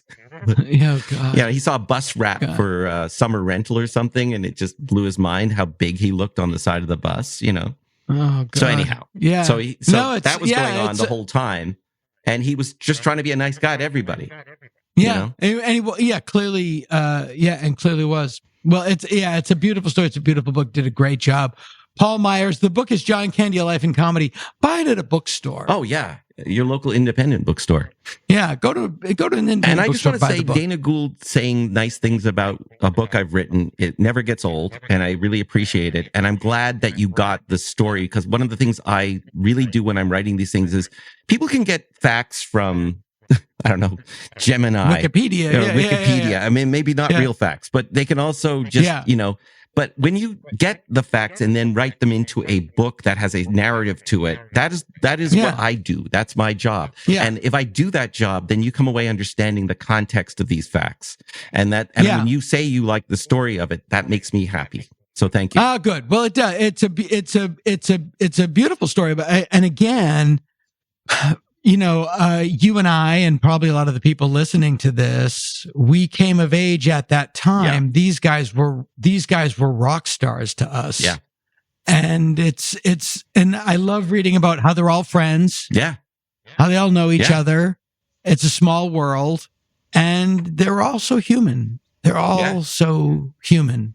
Except for Steve Martin, who's superhuman. Yeah. There you go. And this story has nice stories about Chevy Chase. Yeah, isn't that crazy? Like Chevy Chase saying that it's the only book in the nice things about Chevy Chase section of the store. It's crazy. Everyone warned me about Chevy Chase, and then he's like, well, we were I don't think he said flying aces, but he sort of made it sound like they were the pilots club, and they all knew each other from their work, and they all came up together, and they all were friends, and I'm like, wow, and also, he can't remember being mean to John Candy. Would put him in a headlock once at a party. He goes, I don't remember that. Like he's, what's too painful to remember. But well, he's Chevy. By the way, I met him once and he was lovely. I've certainly heard stories like this person, Shatner. Like Shatner doesn't know that he's been rude to you. I still like to talk to Shatner about music sometime on my show. Yeah, I've been this close to him and I've never introduced myself. I know people that know him, and if I'm introduced, I'll say hi. But I don't want to. I want to talk to him about the album he did with Ben Folds. Okay, last story. A friend of mine was talking to George Takei and talked about the Transformed Man, Shatner's spoken word album. And he says, didn't he have friends to tell him this wasn't a good idea? Takei goes, Bill? Friends? Yeah.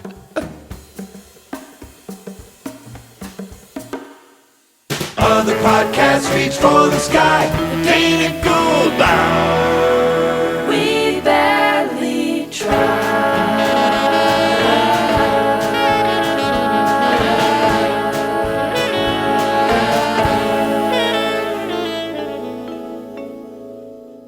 This has been the Dana Gould Hour, brought to you by the Internet. Music by Andy Paley with Jake Posner behind the board. Produced by Jeff Fox. Graphic design and web production by Spencer Hunt and Segan Friend. Sound editing and post-production by Jalinda Palmer and Joe Napolitano. Tom Kenny speaking. I'm a DJ, I'm a DJ, I'm a person, I'm a person, I'm a singer, I love to sing and DJ. Boom! Peace out! Peace out!